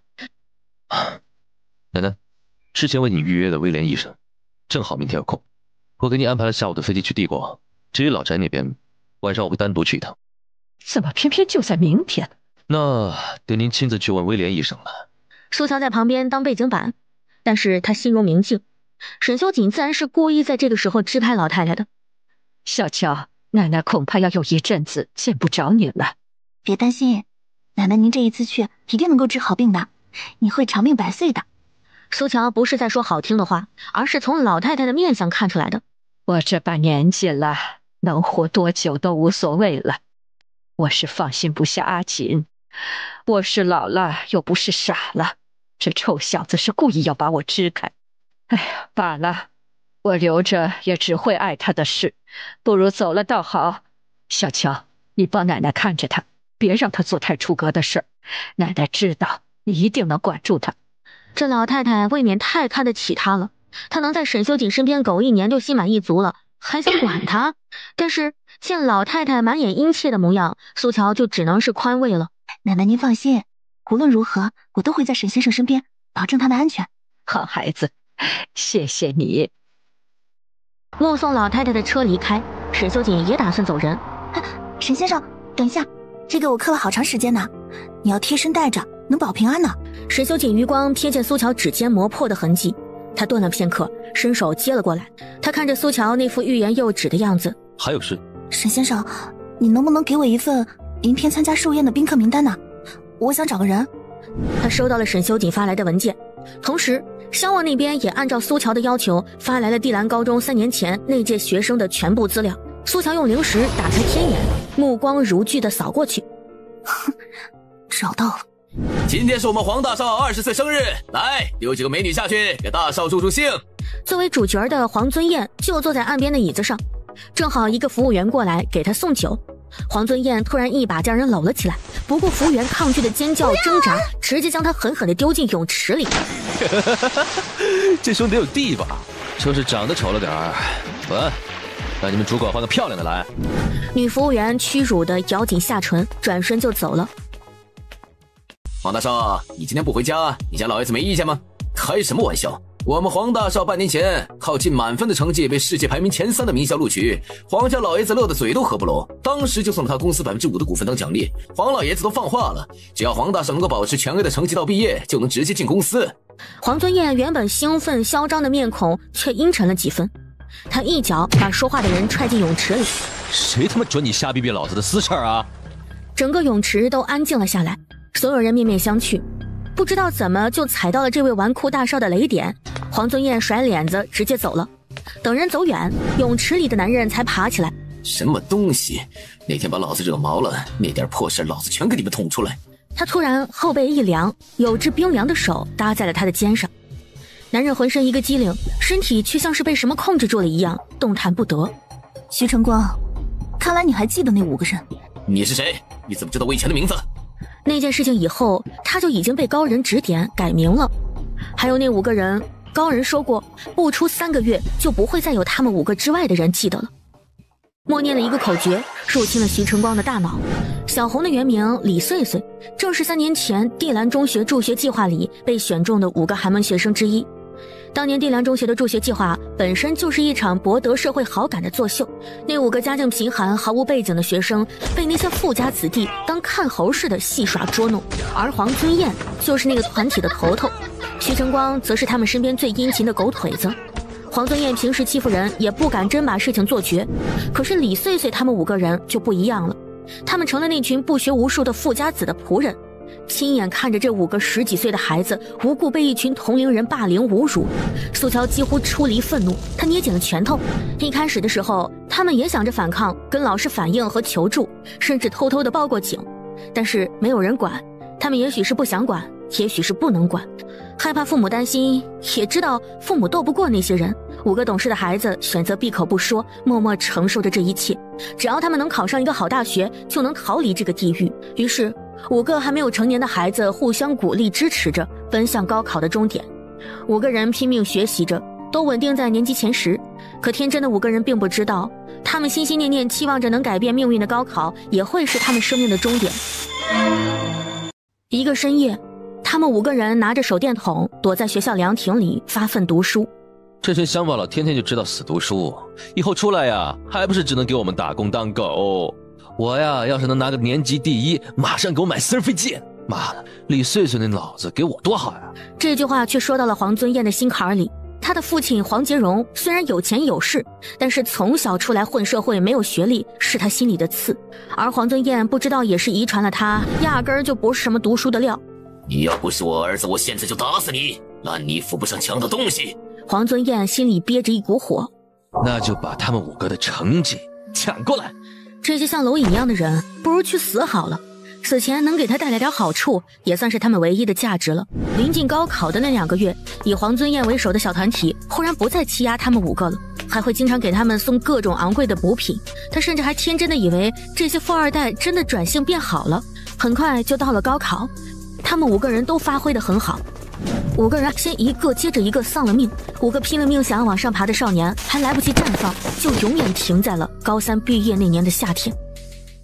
小红也借着苏乔的视线，看着当年发生的事情，慢慢找回了生前记忆。痛苦、剧痛、怨怒、绝望和不甘充斥着鬼体，他眼里缓缓渗出血泪。你偷了别人的命，就不怕遭报应吗？哪来的傻逼啊！报应？哼，老子就是你们这些穷逼的报应。他刚发出去就收到了回复，见我先磕头，发来了一张照片。黄尊彦点开大图仔细一看，当时他脸色就变了，这他喵的就是他房间大门口的照片啊！对方居然能找到这儿来，你到底是什么人？这回却并没有回复。这一层只有他住，走廊外面又没有什么藏身的地方，他查了监控也没有人在外面，所以那个人到底是怎么样神不知鬼不觉地溜进来的，而且还拍了他大门的照片。姑姑，李穗穗他们5个人的事儿，您确定都处理干净了吗？替黄尊彦换命害死李穗穗他们的不是别人，正是他的亲姑姑。这外人都尊称她一声黄娘娘。黄尊彦跟黄娘娘说了刚才碰到的怪事儿。姑姑，那人到底什么来路啊？该不会跟你一样也是玄门里的人吧？黄娘娘自视甚高，且不说我的阴阳换命术极为隐秘，不可能被人发现，就算真有同道中人察觉了，为5个已经成为游魂野鬼，连亲生父母都不记得下等人，跟我和黄家作对，除非是个傻子。我在你心口刺的赤令符，足够让你百鬼不侵，他们想报仇都无门。对，我姑姑手眼通天，我还怕什么呀？黄尊彦彻底放下心来。姑姑，您上次呀说要的玉石，我给您带回来了。等明天参加完沈家的寿宴，我就给你送过去。他刚放下手机，房间内门铃声猝不及防地响起。黄尊彦咽了口口水，走到门口，但是外面黑漆漆的，什么都看不清楚。突如其来的砸门声瞬间吓得黄尊彦一哆嗦，房间内的灯光却在此时齐齐地灭了，屋子里的温度也随之降低。黄尊彦2只手抱住胳膊摩挲了2下，眼里渗出了几分恐惧。难不成铁号闸了？黑暗之中响起女人凄厉可怖的声音：黄尊彦，你这个畜生，把我的命还给我！是李穗穗，他送命了！一阵寒凉刺骨的阴气掀翻沙发，黄尊彦惊恐万状地瞪大眼睛，只见一个浑身汤水、面容狰狞的恐怖鬼影朝他扑面而来。黄尊彦被吓得惨叫一声，晕死了过去。他脑子里只有一个念头：杀了他。然而，李穗穗刚进黄尊燕的身，她胸口突然散发金光，一张威严肃杀的金色赤令符凭空出现，巨大的威力瞬间压制住了李穗穗的鬼魂。赤令符是极强的玄门法印，请的是神力。李穗穗只觉得魂体仿佛被烈火焚烧，痛苦凄厉地惨叫起来。苏乔透过天眼看见了总统套房里透出的金光，感应到他快要灰飞烟灭了。苏乔迅速掐诀，临兵斗者皆列阵前行，无所不破，无所不辟。收魂！一股极强的灵犀出现在黄尊燕的房间，将被赤令符打成近乎透明状的李穗穗包裹住，是赤令符中的雷火咒。苏乔目光森冷地盯着黄尊燕房间的方向，怪不得黄尊燕敢这么嚣张妄为，原来是背后有个强大的邪修在助纣为虐呀！对不起，大师，是我太冲动了。他被恨意冲昏了头脑，不顾苏乔的阻拦，结果差点把自己给搭进去。无妨，这种血海深仇放在谁身上都会想撕了那个畜生。我只是没有想到他居然有赤令符护体。那大师，我是不是报不了仇了？大师，我不怕魂飞魄散，也不怕永世不得超生，只要能让我报仇，我遭什么报应都可以。他好恨呐！你不会魂飞魄散。苏乔的口吻很淡，却有一种说不出的强大气息，令人心安。人间事我不能擅自插手，但是有人敢扰乱阴阳秩序，破玄门名声，我自然会管到底。更何况我收了你一线功德，就会帮你帮到底的。等处理完这些事，我亲自送你去轮回路。谢谢您大师，可惜我只有一线功德，我要是有更多，都给你。哪怕是成了鬼，她依然是那个单纯又善良的17岁小姑娘。不该死的枉死，不配活的人却享尽富贵，还有神符庇佑着。雪雪，我要知道你到底是怎么死的，你能想起来吗？李穗穗艰难地回忆着生前的记忆，有许多支离破碎的画面闪现，最终拼凑出一张苍老恐怖的脸。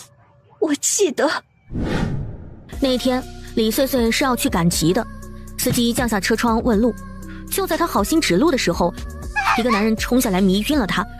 等李穗穗醒来的时候，发现自己被铁链绑在一个祭坛上，周围点了一圈红蜡烛，他旁边躺着双眼紧闭的黄尊燕。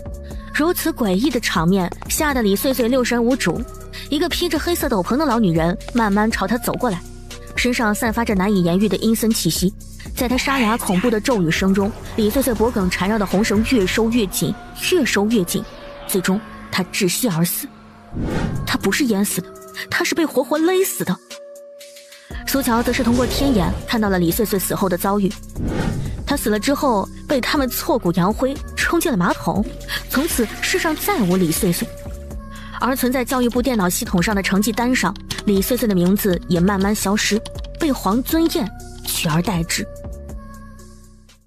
苏乔闭了闭眼，压下眼底的怒意，为了能让李穗穗顺利投胎，他得先破了对方的换命术，将黄尊燕和李穗穗二人的命运换回来。苏乔当即准备开坛做法，他掏出罗盘占卜开坛的最佳位置，看着面前沈修锦书房紧闭的门，书房内沙发上的沈修锦察觉到了什么，轻轻一抬手就打断了唐毅的汇报。唐毅微微一顿，继而秒懂了沈修锦的意思，外面有人来了，一拉开门，死盯着外面的人。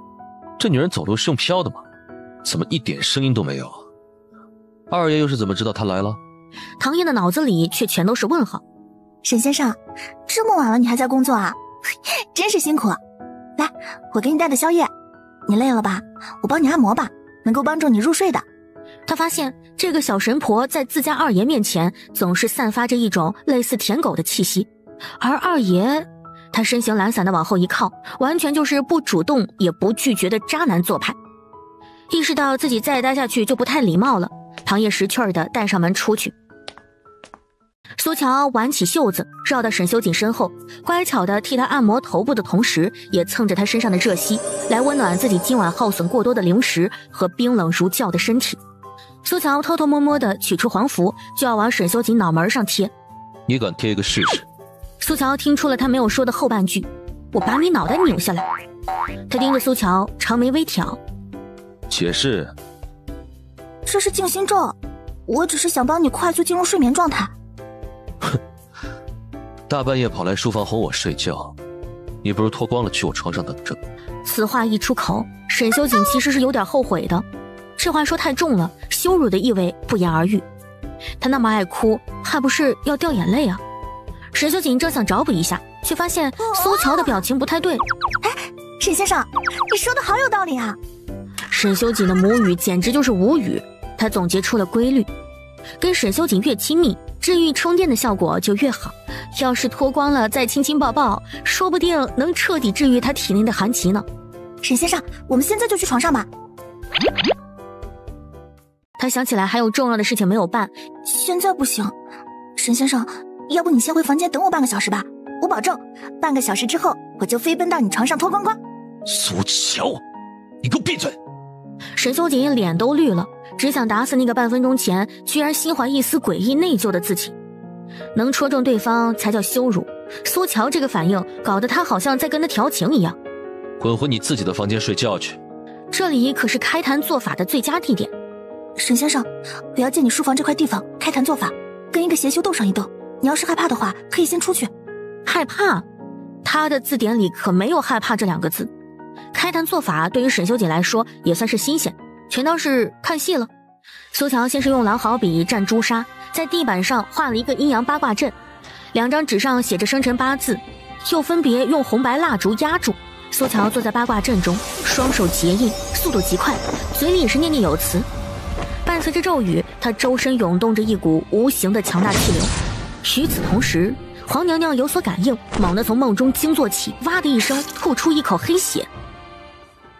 师傅！门外守夜的徒弟听到动静，连忙冲了进来。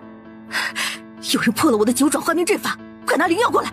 黄娘娘刚吞下肚，原本青紫发灰的脸色就好转不少。还没等她缓过气儿来，窗外突然电光一闪，一道惊雷天降，劈在院子里的一棵百年老树上。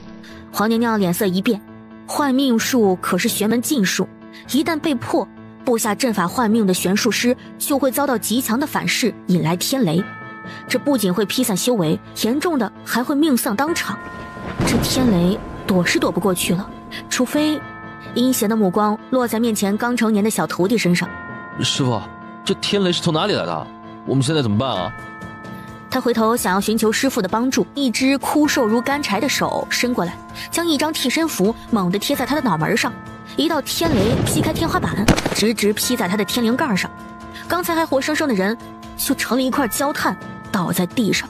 能破他的幻命术，还能引来天雷收拾他，看来是碰上一个硬茬了。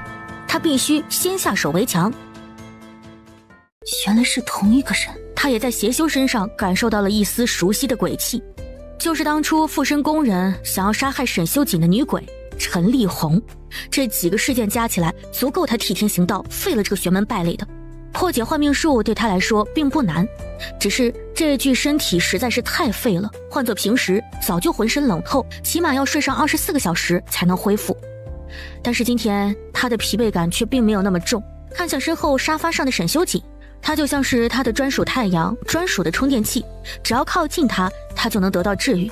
这是他第一次看见沈修锦睡着的模样，他不知道梦到了什么，眉头微微皱起。苏乔鬼使神差地伸出手，想要替他揉开那点皱痕，然而他冰凉的指尖刚刚落下，沈修锦突兀地睁开眼睛，同时大手死死抓住他的手腕，翻身将他死死压在茶几上，黑洞洞的枪口戳着苏乔的脑门。究竟是什么样的经历能让一个人睡梦里都警觉成这样呢？沈先生，是我。直到这一刻，沈修锦仿佛才看清他的脸。以后别在我睡觉的时候靠近。他眸色凛冽。沈先生，你刚刚是不是做噩梦啊？沈修锦自然不打算告诉他。斗法结束了。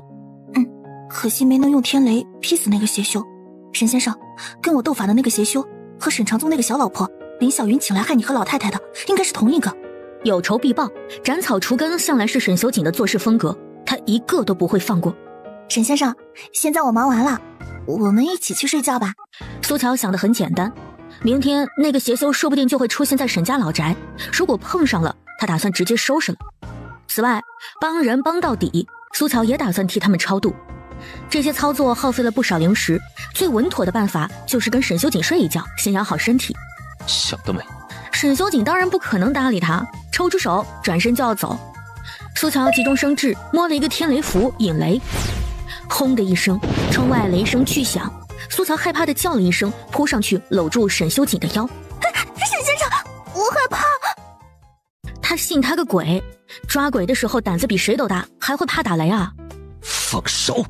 沈先生，你之前不是问我沈宗翰的事情吗？等明天我去老宅好好的观察观察，我还会查清楚那几个阴灵的身份的。所以今天晚上就让我跟你一起睡吗？光这么抱着沈修锦，苏乔就觉得体内噬骨的冷意得到了缓解。要是能睡上一晚，那得多舒服啊！沈修锦几乎被气笑了。你要不要听听你自己在说什么？垂涎他肉体的女人，他也不是没有见过，但急色到这种地步的，他绝对是第一个。最后双方各让了一步，达成统一。他垂死挣扎了一下。沈先生，我真的不能跟你一起睡床上吗？我不脱光光也行啊。沈修锦听着都觉得辣耳朵。再废话，你就收拾铺盖滚回自己的房间。沈修锦听着浴室里传来的水声，只觉得脑仁都疼。他是怎么就对他宽容到这一步的？而且刚刚在书房，他竟然在明知道有另一个人的存在，依然毫无防备地睡着了。沈修锦的心里烦躁莫名。电话那头传来男人睡梦中惊醒的声音：“二爷怎么了？你中弹了还是挨刀了？伤口深不深？我马上过。”不用，我刚刚在第二个人面前睡着了。身为沈修锦的私人医生，心理理疗师温医生严肃起来：“应该是你心里觉得对方可以信任，所以才会毫无防备的睡着。”信任？沈修锦神色晦暗难明。温庭轩倒是挺替他高兴的：“二爷，你这几年的睡眠质量太糟糕了，说不定这个人能成为治疗你失眠症的突破口。”沈修锦的这副身体耗损的极为严重，其中最严重的就是睡眠问题。他每天顶多只睡3-4个小时，此外就是无休止的高强度工作。只要是换做一般人，早就垮了。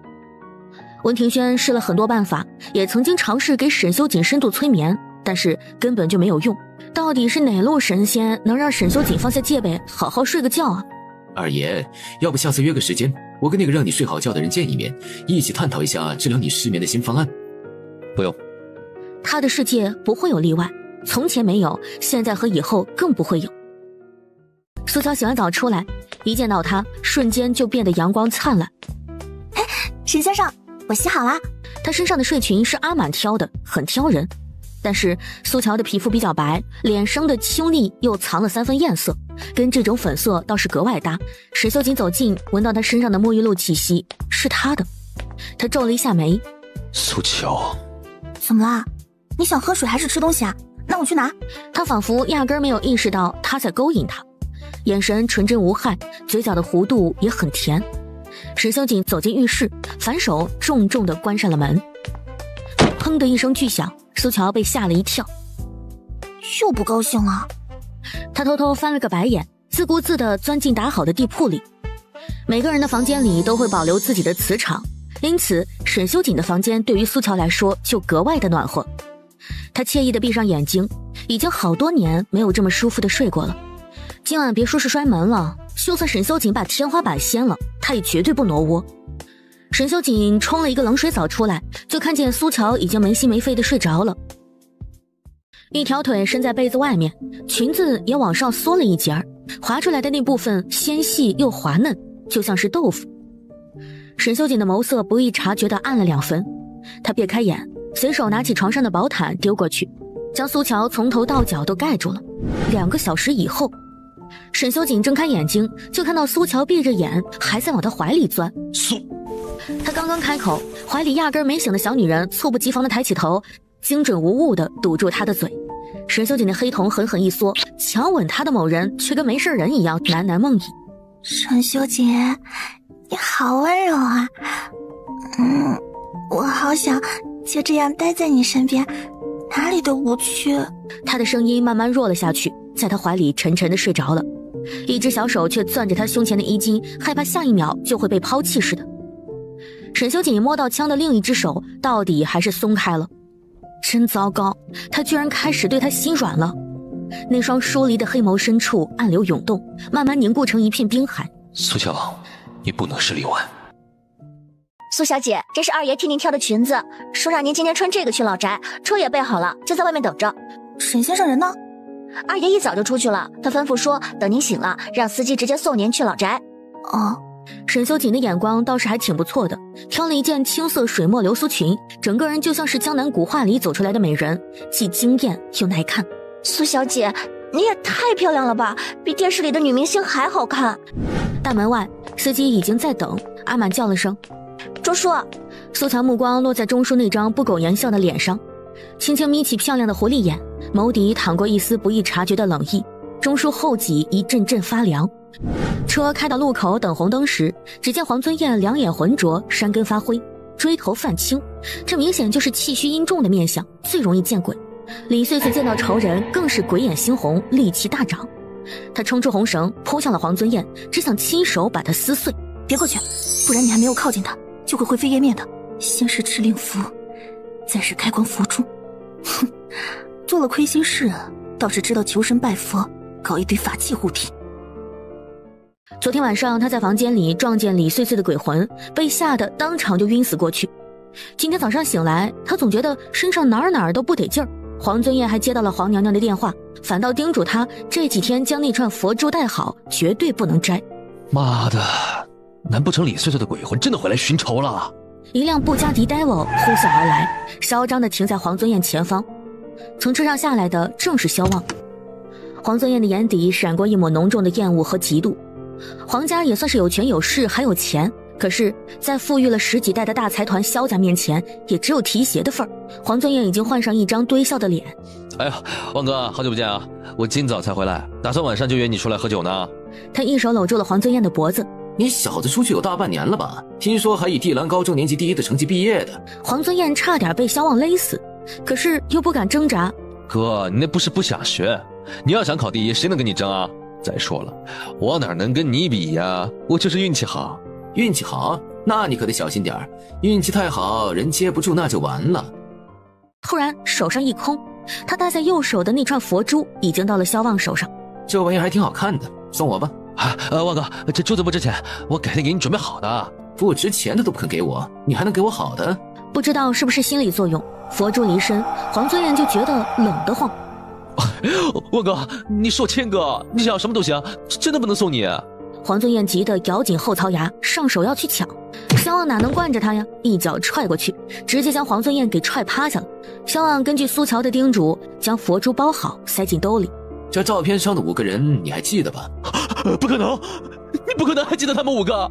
连他们父母都忘了，萧望又怎么会记得呢？整个底下停车场的灯光忽然闪烁起来，说不出来的诡异。黄尊彦看着李穗穗的鬼魂出现在前方，他惊恐万状。不是我要害你的，是他们的主意，都是他们。身后停车场里还不断传来黄尊彦凄惨恐惧的惨叫声，但是萧望没有丝毫同情。小仙女儿，我把黄尊彦手上的佛珠摘了，接下来还要我做什么？你尽管吩咐。这群败类真他妈给我们富二代丢人。不用了，接下来我来处理就行了。有了施法人的物件，再加上萧望手里的那张照片，苏乔就能找到另外4个游魂，将他们超度了。要不是萧望找出这张照片，他不可能这么快就查清楚原委。苏乔抬头仔细端详起萧望的那张脸，贵气迎天不说，还有一圈淡紫色的幽光时隐时现，紫气护体，百无禁忌。那邪修的术法在萧望身上是难以起效的，所以萧望跟李穗穗他们5人非亲非故，竟然还能记得他们5个。看来这萧家并不一般啊，得找个时间去一趟。萧望跟在苏乔后面走进停车场，里面灯光正常，也没有了先前那股凉飕飕的感觉。黄尊彦倒在地上口吐白沫，他已经失去意识，但是还留着一条命。李穗穗可以复仇，但是不能害人命。他如今怨气散尽，恢复成了生前的模样。大师，谢谢你。你可还有未了的心愿？我想再见见我父母，想知道他们过得好不好。好，手一挥，让李穗穗重新藏进红绳里。小仙女，那个鬼走了吗？别担心，没有鬼能够害你的。行，以后这样，小仙女，阴间那边你是我老大，阳间那边我罩你。除了沈家，别的地方你横着走，报我的名字。这货怎么处理？叫救护车送医院，就说他突发羊癫疯。这里有监控视频，皇家追责也追不到你的身上。就这么放过他了？也太便宜他了。放过他的报应，现在才开始呢。他至多只能再活半年，而这半年中，他会遭到换命术的反噬，不仅自己疾病缠身，每一天都在痛苦中度过，还会连累整个黄家的人。黄家在这一带彻底垮了。处理完了黄尊燕的事情，苏乔便跟着萧望一块儿往沈家老宅走去。苏乔都忍不住在心里赞一声：好一个风水宝地！小仙女，你要不在门口先等一下沈哥？总不能让他一个萧家的人带着沈修锦未来的老婆进沈家的门吧？萧望跟他站在门口也不是个事儿，苏乔就让他先进去了。苏小姐是吗？家主让我带您进去。苏乔看了一眼斜上方的监控，看来他是一出现就被盯上了。沈先生，我进去等你。他今天来主要是想看看沈家究竟是些什么人，想害沈修锦，那不就是不想让他活吗？大家推杯换盏，互相恭维着，场面好不热闹。哎呦，要说还是常总有本事呀！当家做主这些年，我们沈家是蒸蒸日上呀。那是啊，只要家主出手，哪有拿不下的项目？都是家主带领有方啊，你得好好喝几杯，不醉不归啊！这也要多谢各位的鼎力相助，我这个家主不过是大家抬举，给面子罢了。哎，常总，你这就谦虚了。苏乔坐在角落里，一双眼睛一直在认人。小云在哪？还有沈宗翰也不在这儿。不过沈清义夫妻俩怎么生出那么个儿子？提到沈修锦，仿佛说到什么晦气的隐疾一般，偌大的主厅诡异的安静了几秒。要按我说，人走丢了10几年，寻回来差不多也废了。偏偏老太太怜爱这个孙子过了头，把他过继到常宗名下不说，摆明想把他也当继承人培养。可那沈修锦这几年的表现，大家也都看见了，烂泥扶不上墙的东西。三叔公说的是，我忙于工作，疏忽了对他的管教。苏乔听到这话，眉心一跳。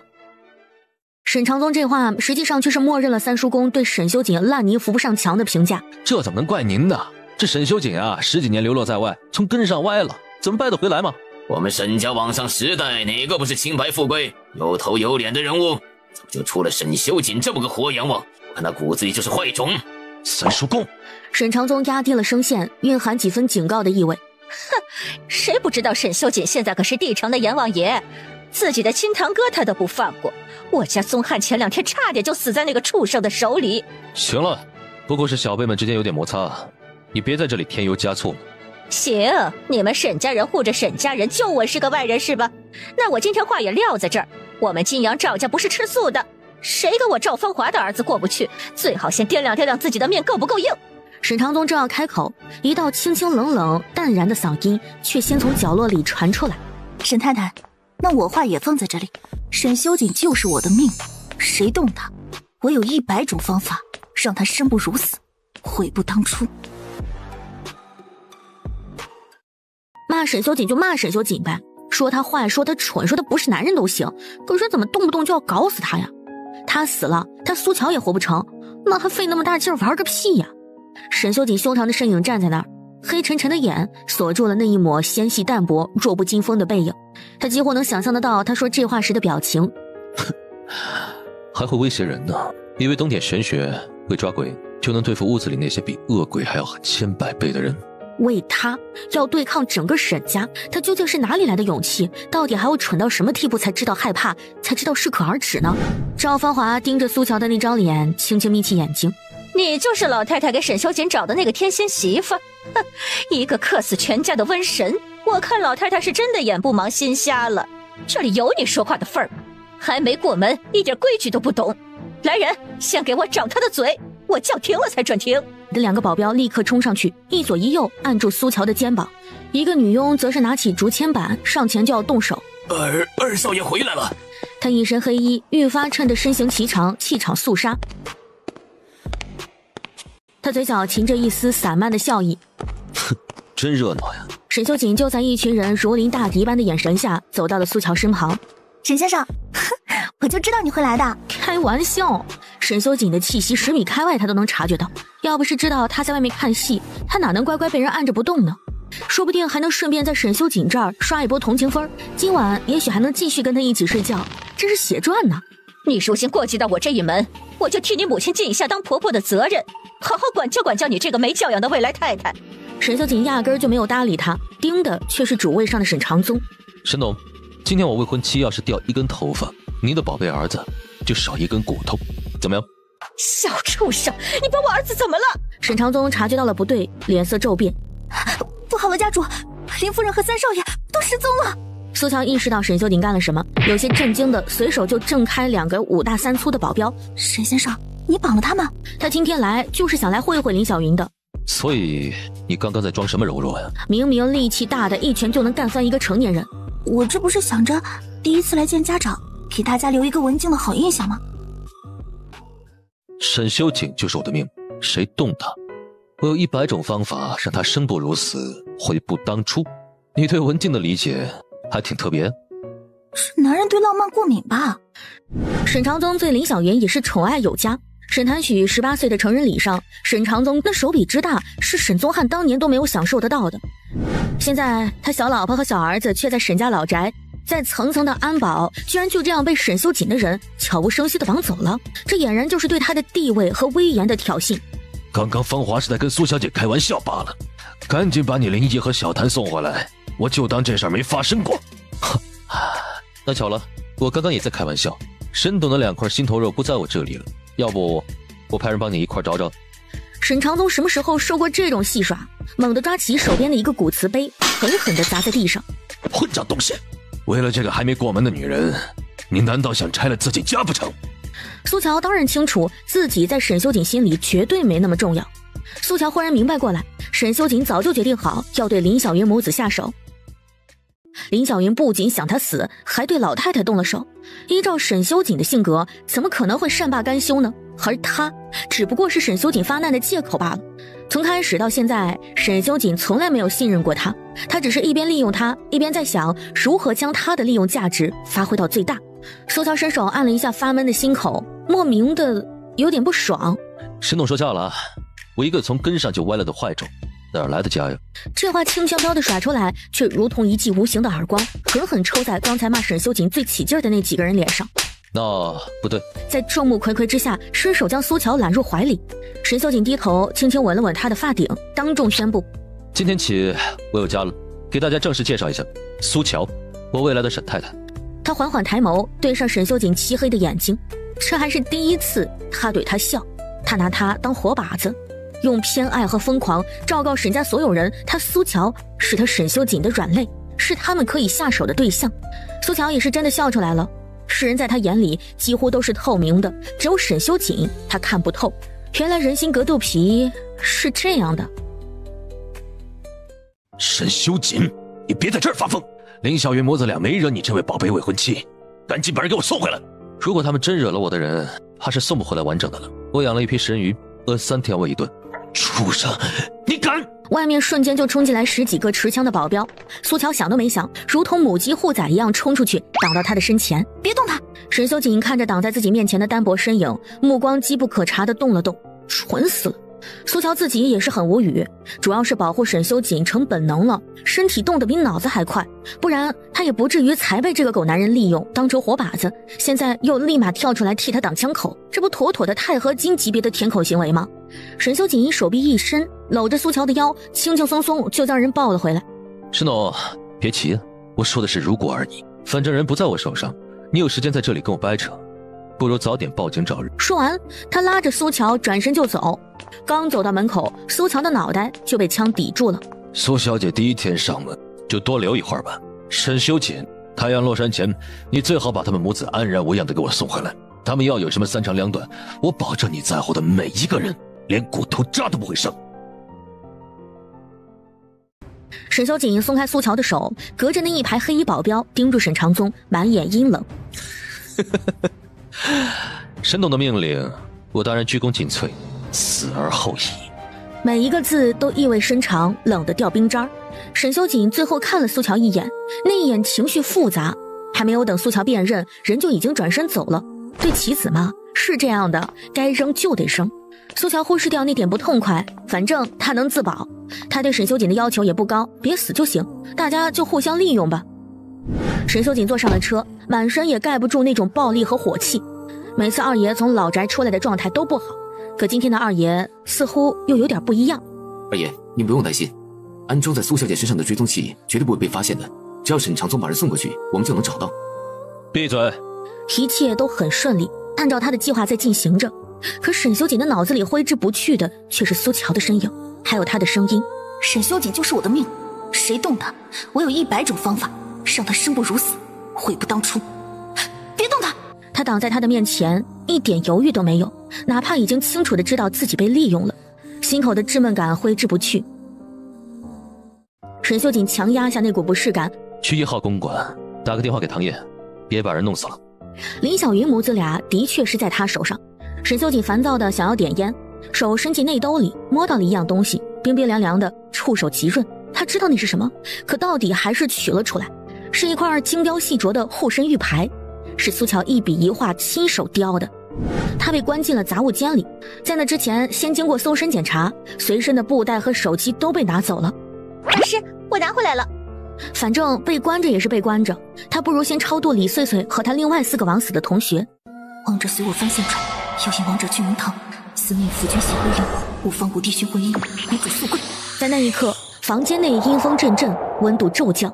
苏乔透过天眼看见了4团阴影慢慢凝聚成4个人形。李穗穗，不间断地喊他们的名字，名字不仅仅是代号，更是专属人的标签。只要让他们记起自己的名字，就能记起自己的身份和过往。唐杰、高明生、芳芳、王鹤堂。唐杰、高明生。随着李穗穗一声声呼喊，4个鬼魂的脸慢慢清晰起来。